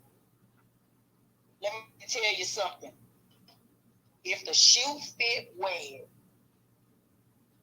But I just wanted to end this, and I hope he don't let her come back up. Because I want y'all to be left tonight with all this love from the women that love y'all. We don't need to hear that bullshit. We know what happened to y'all. And we also know that's why they start giving us housing and food stamps. They took y'all out first, took the jobs from y'all first, so they could come at us and know that we was going to feed our children. We wasn't going to have a choice but to accept the bullshit that they was feeding us with the housing and the food stamps. They know we wasn't going to have a choice, that we weren't going to let our kids go hungry. But they took y'all out first to get to us. And I just want to let y'all know we love y'all and we know what happened to y'all. And we standing by y'all as long as it takes. Because let them all go to them white men. And I don't feel sorry for now one of them that is happening to. Go on over there, baby, if you think the grass is greener. Because I ain't going to never turn my back on my black men, ever. I don't give a damn. I'm never. And I land my plane. I love y'all. Listen, Pete. Yeah. You going? You Sister D, you did it. My sister, I'm the only one. We gotta get together. I love my black man. Oh my God. All right. Real quick, y'all, because let the host go ahead and get something to say something in here first, real quick. Everybody, I know y'all. She was spitting fire to Miss D. That was pure fire. That was dynamite that you just delivered, that sister. I just want to let you know one thing that I'll let the sister come back up and say what she say, but what you said resonated. So no matter what she says, or no matter what anybody else says, it ain't gonna change my mood and my feeling, whatnot. Because check it. I feel like, I don't know any sister in here personally. I never met any of you, but I'm pretty sure the vast majority of y'all in this space love black men. So what you said just resonated with all the black men up in this space, and resonated with some sisters as well too, because a lot of sisters feel exactly the same way you feel. So what you said, sister, no matter if Cynthia G came up in here, it ain't gonna put no cloud on my day. So I just want to let you know that we definitely appreciate what you just said. What you said was absolute fire, and I love hearing it and whatnot. I agree with you, and thank you for coming through and just going ahead and being yourself and letting us know that the world, like James Brown said, it's a man's world. It wouldn't be nothing without a woman. It wouldn't be nothing without the two of us together. So to sit up here and talk about you need to start aborting black babies because black men are the problem, and black men, they at the bottom of all the races and all this other kind of nonsense and whatnot. Definitely we appreciate that. We appreciate that love. So I just want to let you know that what you said was absolute fire here. Was absolute fire. Because people confuse opinions with facts, and that was not an opinion. I spoke facts. What happened to y'all? That's facts. Absolutely, sister. Absolutely. And I appreciate it. I definitely appreciate that. Mr. Engaging, go ahead and unmute your mic. I see we got another speaker coming up. So if anybody that's not speaking right now wants to drop down for a second, like I say, if you're going to come up and request to speak, please put your hand up and request to speak. Don't just right at this night, because tonight we got a lot of people trying to speak. Don't just take a speaker's slot up and you're just going to sit and listen. Normally we can do that, but we got a bunch of people. I don't know who actually wants to speak or who don't want to speak. So if you want to actually speak, go ahead and request. But matter of fact, Mr. Engaging, before you go, we got a new speaker up here. So I want to go ahead and let her get a chance to speak. Judge Sarah, go ahead and unmute your mic. Can we tell Miss D don't leave? You don't go nowhere, Mr. Engaging. You there, Judge? What's up? Did you try to? Okay, so I want to talk about real quickly. You're a little bit low. Can you speak a little bit louder? You know what's me in this phone? Can you guys hear me? I can hear you, but you're just a little low. I sound far away. A little bit. You sound like muffled, like as if you have a T-shirt over your mouth, like talking. I don't know why I'm having that issue. I got the phone in my mouth, so I hope you guys can hear me because I want to tell you what I'm. No, it's clear now. Go ahead. I want to tell you maybe my mouth is too close to the phone is why I sound muffled. But anyway, I want to talk about the topic. First of all, in terms of the judges, you guys and everybody at home, I want y'all to listen up. This is about being black in America, and people don't recognize the power of the judge. It's always the judge.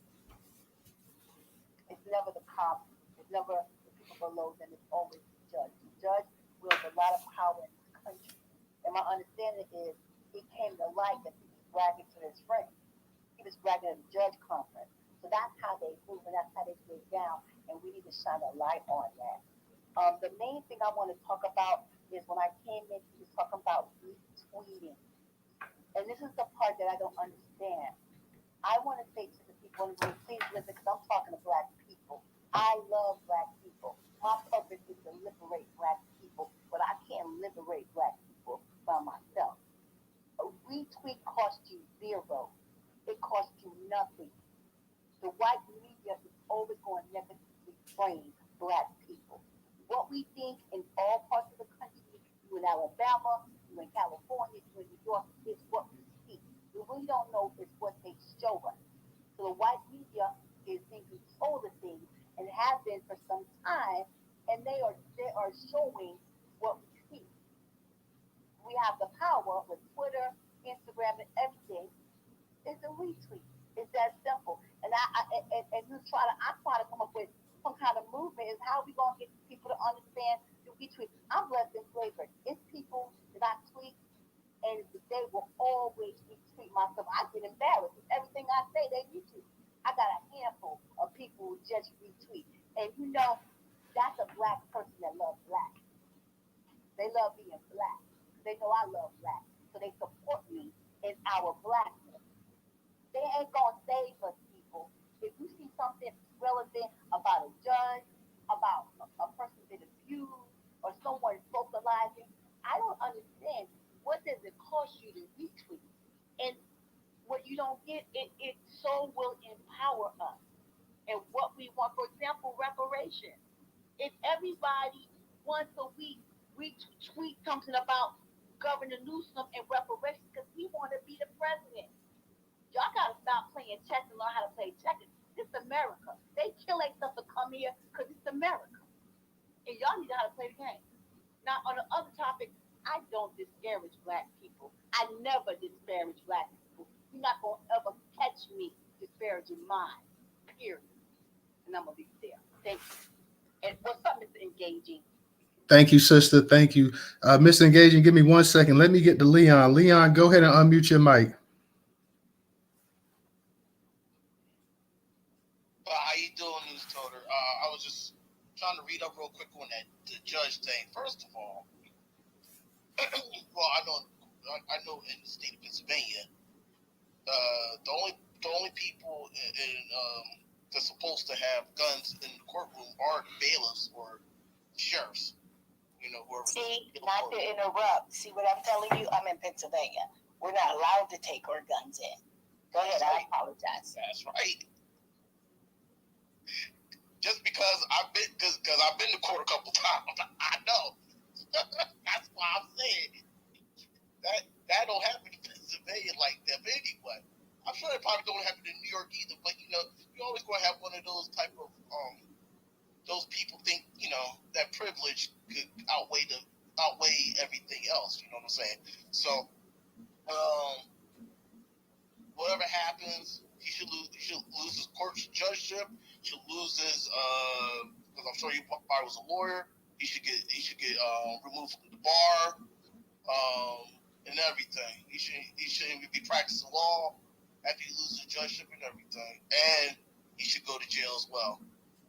And Cynthia G, I'm not too familiar with, so I'm not able to talk about that.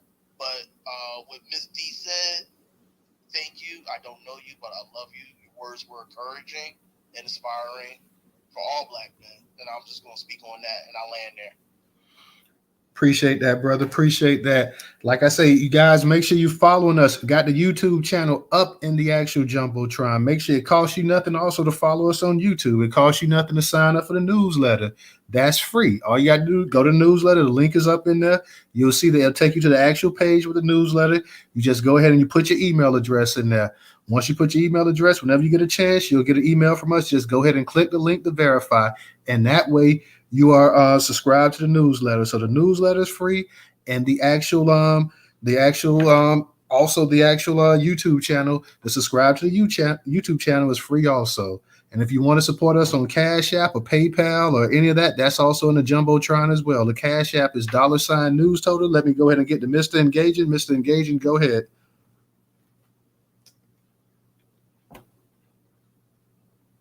All right, my bad. Mike was acting funny.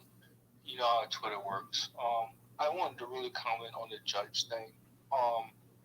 That's not the only public official that wanted to bring in guns to a government official building.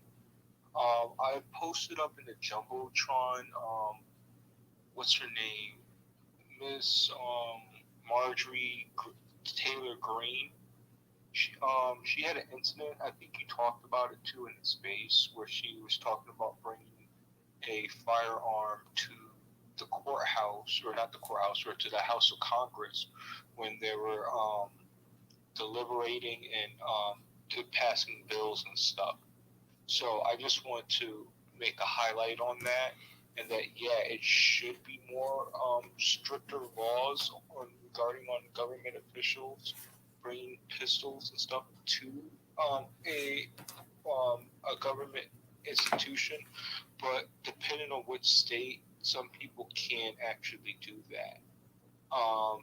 What's her name is Marjorie Taylor is also she pushed white supremacy policies, but she's also she's what they call a pro gun advocate.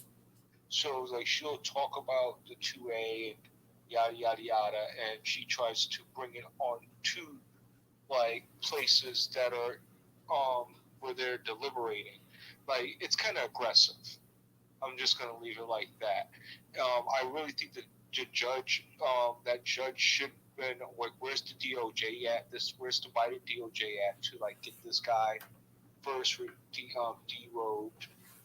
They need to really go back and review all his cases because there's already a sign of biases that he already demonstrated while he was in practice. So therefore, I think that all his cases should be reviewed off the rip. And I really think that he should get some jail time off of that. Or that's the level of stiffness I think that should be applied to this thing. So yeah, I feel like this is a little bit more serious than the Cynthia G, and I can understand why Newstoter was pushing this a little bit more.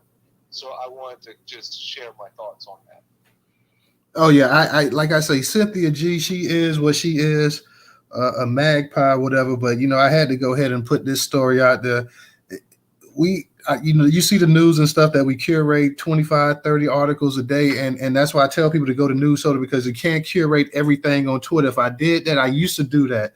Newstoter's been around for 5 years. If I curated everything off of the website, you're talking about entertainment, you talk about education, you talk about news, you talk about world events, because we got Caribbean sites on there. We even got a Ugandan site on top of all the Black American newspapers and stuff like that.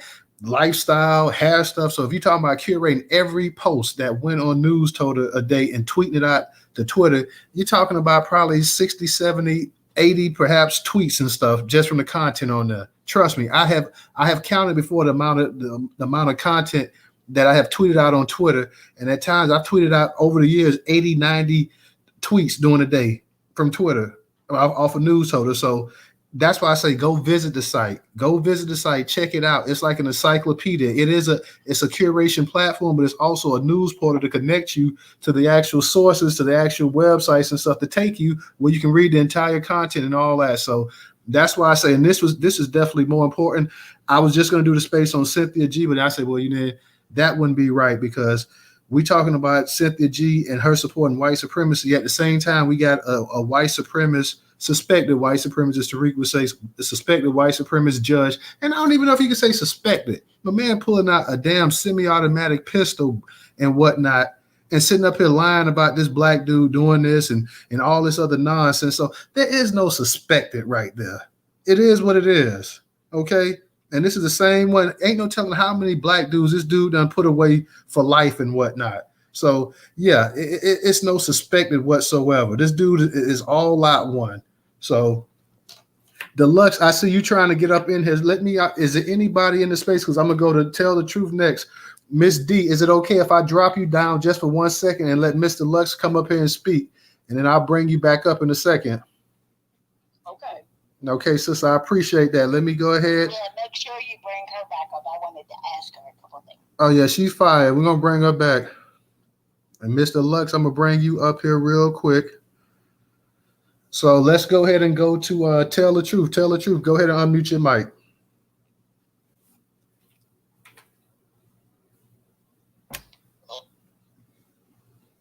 You there?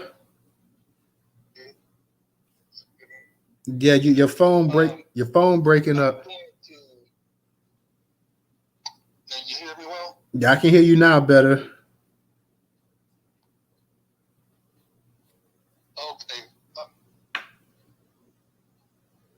Well, we kind of losing you. You kind of coming in and out. Like you was there for a second, then you went away.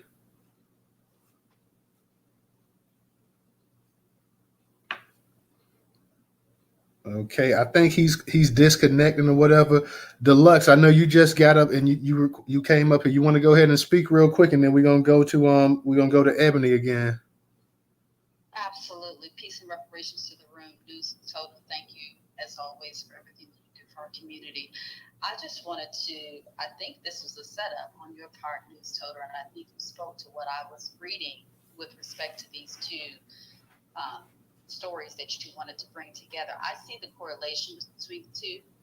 And so regarding Cynthia G, there's somewhat of superficial agency, if you will, and a nice bag when it comes to the exploitation of Black people. You know, there's money to be made degrading Black families, Black men, and Black women as well. So, it doesn't matter who does it. So Cynthia G, she's always come across in that way. So I don't follow her. I don't recognize her. I don't respect her. And with respect to the judge, the reason, in my humble opinion, why he did what he did is because, frankly, he could. So I look at both of these as a form of white supremacy and just day-to-day, white supremacy operationalized, just in different contexts. So when I look at this judge, he knew it's just like the police officers that kill our people without immunity. I look at this judge knowing that there would be no recourse in him operating in the manner in which he did. So that's how I view both of these situations. I believe that, unless somebody can point to judges that have been, brandishing guns at other people, toward other people, he wasn't fearful of his life because this was a brother. He was in Black skin, and because we're so awesome. Yeah, we are. But no, he did that because he could. And so I'll just land right there. So thank you guys for the space. No, thank you, sister. I appreciate it. I'm glad that we was able to get you up here. I know that you had a couple times you was trying to get up here, so I definitely glad to have you up in here. I'm looking to see Miss D, but I don't see her. So Miss D, when you want to come back up here, just go ahead and raise your hand, and we'll make space for you. Let's go ahead and get to Ebony. I know it's been a little minute, Ebony. I know you probably want to say something, so go ahead and unmute your mic. Yeah, thank you. Newstoter, that I do most of the time when I see a tweet that you have, and I just happen to have my phone by me as I was sitting on the couch, and I saw your space. So, and I didn't even know about the judge, so that's why I didn't retweet it yet. I try to retweet everything you have. Oh yeah, I know that, sister, definitely. Mm-hmm. And so I think, with as far as the judge is concerned, that I believe 100%. With just about what everybody said, he should be fired immediately. He should be off the bench. All that, and there's no comparison to Cynthia G when I spoke my opinion to Miss D. I'm sorry, y'all, to Professor and to Black Pressure. That was my opinion. He told me, Newstoter told me that I had a right to speak my opinion. Now that's all it was. Y'all didn't have to try to go in on me and call yourself correcting me. I'll talk to Sister Secret, behind the scenes. She know I'm not, I have a Black son that's in trouble right now, by the system. So I know what all it is, but like I said, what you guys always say, if the shoe don't fit, don't wear it. Don't wear it. I'm not trying to disparage Black men. I have a young Black son in trouble right now because of foolishness. He don't even deserve what they're trying to do to him now. So, you guys can go wherever you need to go with that. I have the right to, and that's why I when I first came on, I went and I changed my mind because I knew this shit was coming. I'm sorry. Can I respond to her? No. Let's let her go ahead and finish. Let's go ahead and try to keep that order, because sister, you'll be up next. You'll be after Insane, and then it's you. So let's go ahead and try to keep the order, and you're gonna get to you. I promise. Go ahead and unmute your mic. Hey, what's up? Good space. Everybody get. No. Insane. I'm sorry. I was gonna let the sister Ebony go ahead and finish up, and then you can go ahead and get into it. Okay. Thank you, Newstoter. That's why I support you, because you're fair. Giselle speak, and I know nobody wanted to hear him. Nobody wanted to hear him. So thank you for not saying her, though. Thank you, sister. No. That's right. Thank you. Thank you for getting off and whatever. But she was wrong. It's supposed to be Shim, not him. Right. Yeah, go ahead. But real quick, let's go ahead and let the sister go ahead so she don't lose her train of thought. I'm sorry about that, sister. Go ahead. Yeah. Like I said, that's why I support your brother as much as I can because you're fair. You don't care who it is. And when they start complaining about TSSL, you got them in their place. I respect that a lot. Thank you, Newstoter. So, when I come into my millions, you're going to be, I'm just kidding. You're going to be one of the ones I support because you're fair. You'll let the devil come in and give their opinion, and let them speak. And I don't see too many hosts doing that. They always fair. And that's why, even an immigrant come in, they don't even let them talk. Let them get that out. I'm off the subject now, but, I'm just saying, thank you. Don't come trying to disparage me just because I don't agree with what you're saying.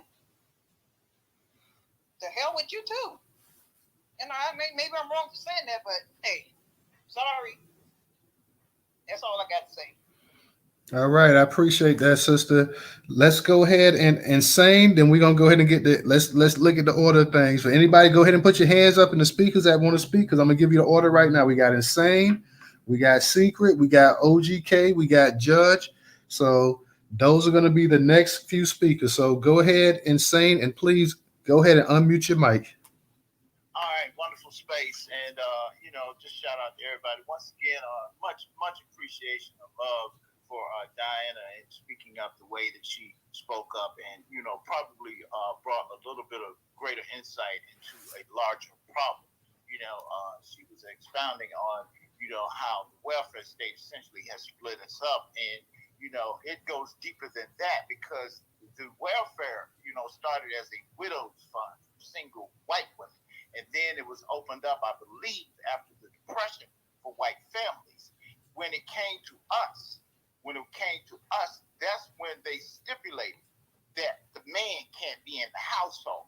So that was intentional, and that helps to appreciate what's happening to us in this country regarding what Professor was touching on in terms of this group of men. They are incels, which stands for involuntary celibate. They can't get anything. They aren't able to get involved with women. They're involuntary celibates, which means they're frustrated. This whole Cynthia G thing, some people can take it lightly.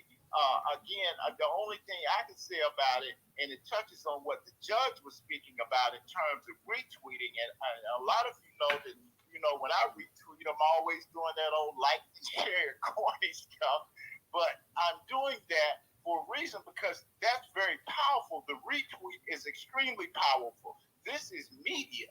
This is what this is. And there was a president named Barack Obama who set the standard for online organizing. So this thing cannot be taken lightly, that liking and retweeting. Sometimes, like Newstoter, I'll take 30 minutes and just retweet stuff. And I'm always saying like and share and hoping that, it's imprinted on people's brains to, retweet.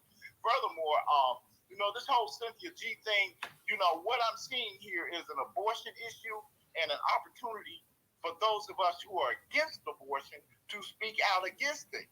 Now, in terms of how we do that, what brought Jill Biden to heel regarding her statements in Texas was not because Black people overwhelmingly said she was wrong about saying stuff about tacos and being patronizing. It was because the Hispanic journalists stepped to her and said, whoa, wait a minute, we don't want to hear that stuff. You talk to the Black folk. And she immediately apologized. Likewise, if Black women, again, this is media, and when you have a space and the title of your space is a headline, if you see 5 days of headlines saying Black women oppose what Cynthia G is saying, Black women say Cynthia G is threatening Black families, she is done. It's a wrap. And if we don't begin to see that with her, it's very telling because what we seem to be offered from this administration is abortion or either Section 8. So when we begin to see those headlines, she's got problems. The last thing I will say is, this thing about the problem again with what's happening while we're having these arguments. The bigger question is looking at Title VII and how that has pitted us against one another. And any honest woman, the judge on it, any honest woman will say that yes, what it did was made the black woman a double minority, and that's when we began to see this fierce, intense fighting and resentment. And it was a very beautiful black woman who was in corporate America who told me that. And she was not being mean-spirited. She was one of them beautiful sisters in D.C. many years ago when we were involved, and she said, well, Washington Gas likes hiring me because I'm a double minority. I had never heard it. And she said, when they hire me, they get a woman, they get a black person and a woman. So that trumps being a black man. Yeah, we need to have that discussion and move on beyond it. Finally, regarding abortion, again, it's a talking point. We need to get to the space where we can say, hey, I know somebody that's actually used abortion as a form of birth control. Somehow it seems like we're not willing to have that conversation. I refuse to believe, because I certainly know people, men that have been a part of it, and I know that women have used it as a form of birth control. We need to get into that space where we can have that conversation. And I'll land my plane with that. And finally, I want to say one more thing. What's the hard rule, Judge? Because we know historically there have been instances where it's been, known that some judges have had a weapon in the courtroom. What is the hard and fast rule now? Is there a federal guideline or does it vary by state? That much I'm not entirely sure. Insane. I'm pretty sure that's gonna be state guidelines, y'all. That's gonna be varied by state. I'm pretty sure that's how that's handled. Let me go ahead and federal guidelines, because if they're allowed to have it, to simply brandish it to intimidate someone, that's foul. That needs to be handled. All right. Insane, let me go ahead and get it around the room. Let me give a shout out to OG. OG, thank you for your contribution on Cash App, brother. It's greatly appreciated. Let me go ahead and get the Secret Sister, then OG, and then we got Judge. So Secret Sister, go ahead and unmute your mic. Well, thank you so much, Newstoter, for allowing me to speak again. Miss D, you follow me back. I followed you. And it's insanity, right? Or insane optimist. Brother, that's what I'm gonna call you, my brother. Okay, you said the exact thing that I have been in. DJ, I think, DJ Ray, Professor Newstoter, I've been stating this, that us as women, because I am a lady at all times until you make me not be a lady. And one thing I've been raised as, okay, my dad was the bee's knees. So I don't know if it's the disconnect from ladies for their dad, but I can only see a black man as being better than a white man. So when they say white supremacists, I say, who the hell, ain't nobody supreme over me, because my dad raised me to always think I'm better than, because he knew I was coming into this world. And now I understand. I raised my children to be the same way. I don't look for them for any. I don't need your approval. I don't need any of that. Now, did I get? Yeah, I got 3 degrees from you guys. But when I went to an interview, I went to interview you. What is it that you could do for me? Because I know what I'm going to bring. And they would say, excuse me? And with white people, that's unheard of. And just because I came like that, they were like, this is a different kind of nigger, so I'm going to take her. But not only do you get me, You give me, and I change you. And most jobs that I went to, I end up changing the whole philosophy and mind thought that they think about a black person. We are far from weak. We are workaholics.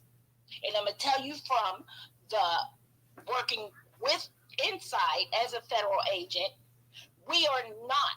We have the highest amount of marriages. I know that doesn't look like it because we look right next door and we say, but yes, we do. We do not.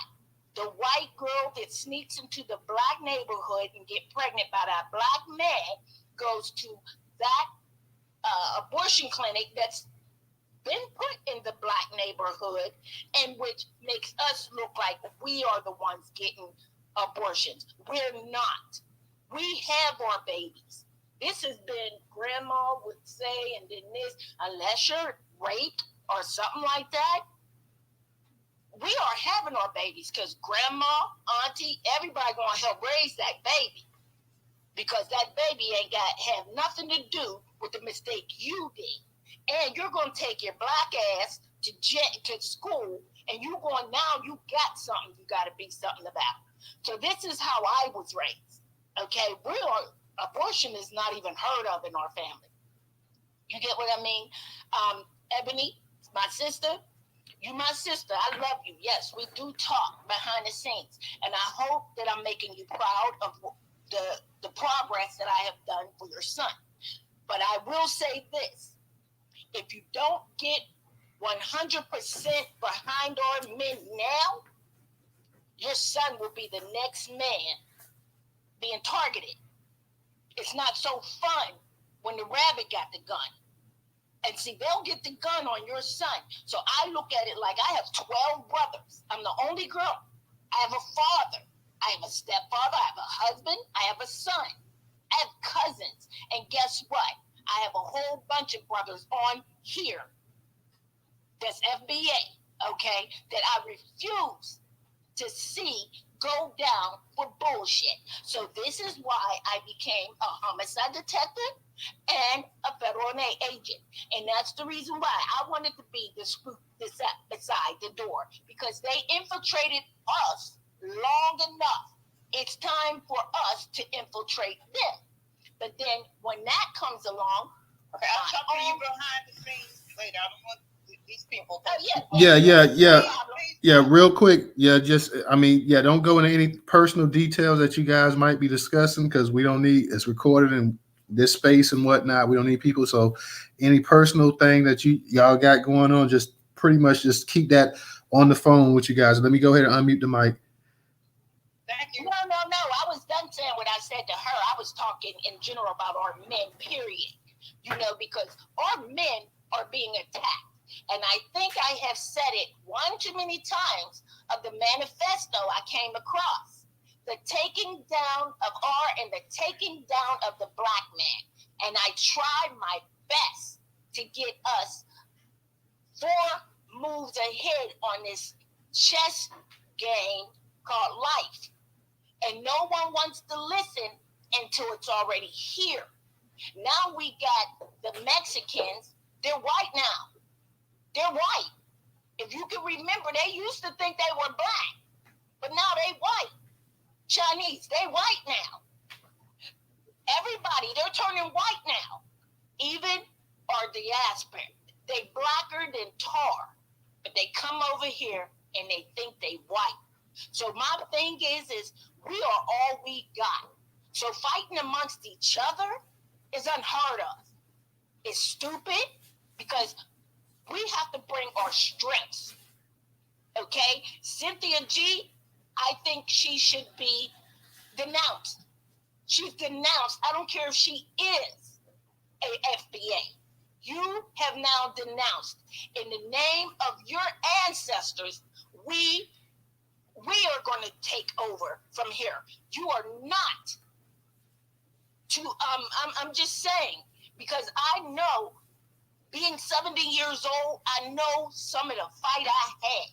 And I've seen uncles hung. I've seen uncles, baby cousins getting fed to alligators. alligators. This is shit I seen myself. They make you watch it. They're sick, and we're not. We're spiritual. We accept apologies. We accept them in our neighborhoods. We accept everything else. But this is one time we are saying, fuck y'all. We ain't accepting shit. So they think they want to scare us with their politics. Well, you know, if the Dems don't do it, here, guess what? Neither one of y'all ain't did shit for us. None of y'all. Y'all one and the same anyway. Do you think we're crazy? We built that White House, and one day, before God takes me up out of here, I want to see it become a black house. Because it's our home. We built it. This is our home. And for real, I want to ice everybody who does not have an ancestor that is buried on this land. And that's some truth. Because we are attacking each other because of the DNA we carry from our ancestors, from our slavery. House nigga, field nigga. We all the crab in the barrel kind of thing. We have to get past this. We have to beat them mentally. This is when we have to, even when it wants to come out, we have to fight it, people. And guess what? Our men is our first line of defense. So I'm going to treat my man and my men like the highest in the world. They are the God. You understand what I'm saying? We carry God within ourselves. Everybody want to go to and I hope I don't disrespect anybody. Everybody want to go to this Bible. The Bible's written by white man, and it's called the Slave Master's Handbook.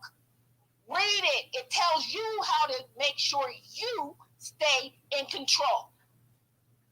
But we know that because before the white people came here, we didn't need shots. We didn't have diseases. We knew how to heal things. We knew everything. They took it all. We had to read their Bible to them. They couldn't even read. So my thing is start looking at the fallacies that they have. And you'll start seeing that through your ancestors, you are so much better. And I don't care what nobody say. A black man is the finest man in the world. I don't care what nobody say. He could be bigger or ma'am. So you better speak your shit, because they sure is. And I'm going to be honest, all of these men here, I just look at, and I come in these rooms just to say, damn, look at it's dark ones, light-skinned ones, brown ones, big ones, fat ones, skinny ones. They are just fine. And I'm just going to be honest with you. But you go with the white people, and I don't care. Y'all, we cannot take a bath for 2 days. We don't smell. But an animal always smells if they don't get taken care of. They need to go back into the mountains that they came back from because they are giving us the mountainous attitude. They eat each other. They do all that bull crap. Now I'm starting to see our people killing our own babies. I'm like, we don't do that kind of shit. They taking on too much of the white man's attitude. We have to leave it alone. And when we get reparations, we have to unplug and start our own shit. We are smart enough. We can do it. Put our money together by half the eastern side. Let them have that over there because I'm going to tell you a secret. California is going to be the first underwater. They're taking it down. So let them have that. Make our wall, and we can have a door because I do want to embrace our diaspora, our family from the diaspora. But as long as you are stabbing me in the back under white supremacy, I hate you. Okay, sister. I'm sorry, I can learn to love you again, but I am angry at them, and everybody should be. And any chance you get, tell them you're angry, and this is not how we do it. I will not talk about another black brother with a white person, but I see they have no problem doing it. On that, I'll land my plane. Thank you, Newstoter, for letting me rant, because I was pissed. Okay, sister, I appreciate that. Thank you, thank you, thank you. Let me get to my man OG, then we're gonna get to Judge. Mr. Engaging, you're gonna be our last speaker for the night. So let me go ahead and get to OGK. OG, once again, appreciate you for the cash out, brother. Go ahead and unmute your mic. Thank you for allowing me to speak again. Sister Secret, Sister Miss D, I love y'all. I love your energy. I love your fire. I love your passion. I appreciate you, Queens, for speaking strong for the black men. Brother Newstoter, I appreciate your honesty, brother. I appreciate your as hosting these spaces. I love your space because I've been having trouble in the other spaces. Comes getting kicked out of spaces just because of whatever. Brother Ray, Brother DJ, I appreciate y'all. Your honest co-hosting. I greatly appreciate you, brothers, and I love all three of y'all. Let me say this. Cynthia G already spoke on. I got her in the file cabinet already. You know, there's no need for me to speak on her again. She's already categorized as a coon collaborator with the white supremacists. But the judge, David W. Hamel Jr., he's basically operating out of common law, which common law is basically, I'm white and I say so. So, you know, I understand that, and then I left in the comments of a picture of him with a white lady. They're mocking, you know, they had some chattel slavery chains in the picture. So, just like you said earlier, brother Newstoter, that he is most definitely a white supremacist. There's no suspecting about him at all. So, I keep my eyes on the white supremacists thoroughly. That's what I focus on. So, you know, I sidestep, you know, coons daily. So, and I just advise all of those riders out there continue to do the same and continue to move forward and stay strong in this fight for reparations for our justice claim. I land. Have a good night. Thank you, brother, and I appreciate you constantly supporting the platform, and definitely continue to come to the Twitter spaces and stuff. Everybody that's in the Twitter spaces, y'all know Monday through Thursday, 8 p.m. Eastern Standard Time is what we do it. So make sure you go. We try to touch on all the current events and topics that we can and whatnot. So definitely come out and support the platform if you guys can. If you can't catch it live, then you can always catch it the recording, because that's why I'll go ahead and we record the spaces. So anybody that's having some problems trying to get into the space, or they're busy, they work, family issues, we know everybody can't make it every night or whatever. So we have the recording set up for you, so that next day or even late on that night, if you want to, you can go ahead and catch it or whatever, catch up on what you missed. So I definitely appreciate everybody coming up in this space. It seems like we lost Judge, and we lost I think we lost Mr. Engaging as well too. So DJ, go ahead and you got your hand up. Judge is here. Oh, Judge. Okay, where you at, Judge? Okay, I'm like, damn, I can't see the Judge. They must have somehow went down or whatever. But I see her back requesting. Okay. Okay, Judge. Go ahead and unmute your mic. I know you had your hand up. Yeah, actually, I'm sorry I stuck up for a minute, but I wanted to say thank you to Sister Secret. She always, you know what, you're always so just supportive and loving, and you're a great example. Um, y'all, let me say this. Like people lecture me on Twitter how to talk to y'all. So I try to be mindful of how I talk and what I say, because I really want to be effective. What I want to say to the room is, what I want you to be mindful is that we're black people in the country that make us feel worthless. We make us feel that way everywhere we go, everything we do. They want to make us feel like we are subordinate to them. and I want you to be mindful of how that's going to make you feel. The biggest damage they do to black people is the mental health aspect. Okay, I've talked about black people panic disorder. We're super like just self-conscious about ourselves.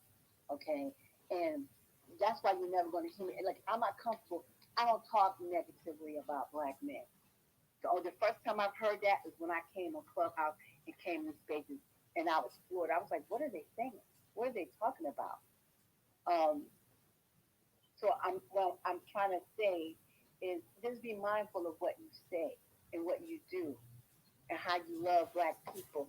I think Deluxe left. She said they do this to us because they can, and we have to make them stop. We are responsible for ourselves. We are responsible for black people, and I want to encourage you guys to learn how to love each other. Um, I'm trying to be really mindful with my words because I don't want to offend anyone. Um, just be mindful how you talk to each other, how you look at each other, how you trust each other. And I'm hoping I'm coming across compelling so you can understand what I'm saying. A lot of how we move and how we act is our condition. And the only way we're going to change it if we are mindful. Like when I hear people beefing, what they beefing about? They're not beefing about what's ever going on. It's because it's constantly made to feel like we're nothing or nobody. And that voice in our head is telling us to defend ourselves, defend ourselves. It's never about the argument. It's about how we are made to feel in this country. And for us to do better and be better, we got to be mindful. If somebody says something to you slick, you ain't always got to respond. You're not going to catch me in spaces arguing with black people. My values are way too high for that. You can talk to me crazy, say whatever you want to say. I'm sorry you feel that way. You're not going to catch me arguing with black people in public. I don't move like that. Regardless of what you say or do, I love black people. And so I want to wrap this up. I'm just saying to y'all, please be mindful how you look at the other, the black man, how you look at your friends, how you look at people that you work with that's black. Just be mindful of how you talk to them. If they talking to you crazy, if they out of pocket, they wrong, sometimes you can just walk away and let it go. You ain't always got to argue and fight. You ain't always got to say negative stuff. And the chick's name, I'm not going to say her name. She don't have no career. That's how she make her money. So there's a couple of them out there. I don't say their name. I don't say their name. I call that a minstrel show. That's Judas. I don't say their name. So I'm gonna land there. I appreciate it, Newstoter. Thank you, sister. I appreciate having you in the space. I know you come in sometimes from time to time, and it's good to hear from you. I appreciate it. Thank you so much. And you're right. We just got to be careful how we move and how we speak to each other and whatnot. So, Secret, I know you got your hand up, sister, but I'm gonna go ahead and I'm gonna let the co-host because we're gonna go ahead and we're gonna close this thing out. So I'm gonna go ahead and let DJ and Ray go ahead and get a final say, and then I'm gonna go ahead and close this thing out for the night. Uh, Unless you can go ahead in 40 seconds. I know you kind of long-winded, so can you do it in 40 seconds to a minute? Oh, before you do that, yeah, I can do it in 40. Real quick, I don't see how to pay you. How do I pay you? I'm sorry, what was that, Judge? I don't know how to pay you. You gotta cash out something. They send me something so I can pay you. I don't know how to pay you. Oh, you talk about, you have a cash app, anything like that, or? Yeah, you send it to me. Message me. We follow each other. Judge, you know what, Judge? I was about to ask you, and Miss D, Miss Ebony, Professor DJ Ray, Newstoter. I got the biggest idea, and I think you guys will love it. And I'm gonna send you, Judge, my number as well as his pay. I'll text it to you. I mean, I'll send it right now. And Miss D, I'll send you my number. Bring it up on the social. Bring it up on the social. Bring it up on the social. Let's have that conversation in private, but with all our people. You feel me? Yeah, that's what I'm talking about. I'm I'm gonna send it to you right now. I'm sorry, Judge. I couldn't hear. What did you say now again? I'm sorry. I'm trying to tell you to DM me your cash app. Oh, okay. Yes, ma'am. I'll do that. I'll definitely do that. Secret, you pretty much said what you want to say. Yeah, I was telling the judge I was going to send it to her. I was going to send her your pay Oh, as okay. well as my phone number. I was going to send it. You want me to or you? You can do it. I mean, that's fine if you want to do it. Okay, I'll do it while you go ahead and close out. Hey Ray, I know you've been kind of quiet tonight, my man. Ray, for the past couple nights, Ray just been chilling in the co-host spot. Ray, you still Yeah, bro, I'm still here, man. I'll just be listening. Like I said, if I don't really know a whole lot on the subject, man, I just sit back and I really soak up a lot of game. But to for my final thoughts, with Cynthia G, you don't feed the trolls. And the only way that she's gonna say all this outlandish stuff, excuse me, and then we share it, that just keeps her name, out there. So if we ignore her, she'll go away. Even if she doesn't go away, she'll just entertain that little circle of people that want to hear it. So let her entertain those. We got bigger fish to fry. Absolutely, brother. I just, we try to do what's in the news cycle and whatnot. And this wasn't per se in a news cycle. It was on YouTube. It was kind of trending on there. So I figured like, hey, we might as well go ahead and discuss it because you had quite a few people talking about it and whatnot. So I figured, hey, and I didn't want this to just take over the complete room here. So I was like, up until the last minute, I said, you know what? You got to add something else to this, man. You got to add something to make this also newsworthy as well, too. So that's why I had to put that judge in there because I saw earlier today that people actually that story, it kind of resonated with a lot of our people and whatnot. So I said, let me go ahead and also add this because this in the greater scheme of things, this is much more important than a Cynthia G. Like this is really this could be any of us that this happened to with this judge doing this. So I felt the need that we need to go ahead and actually discuss this as well too. And a lot of times, man, we'll have multiple topics in one Twitter space. Sometimes we just cover one.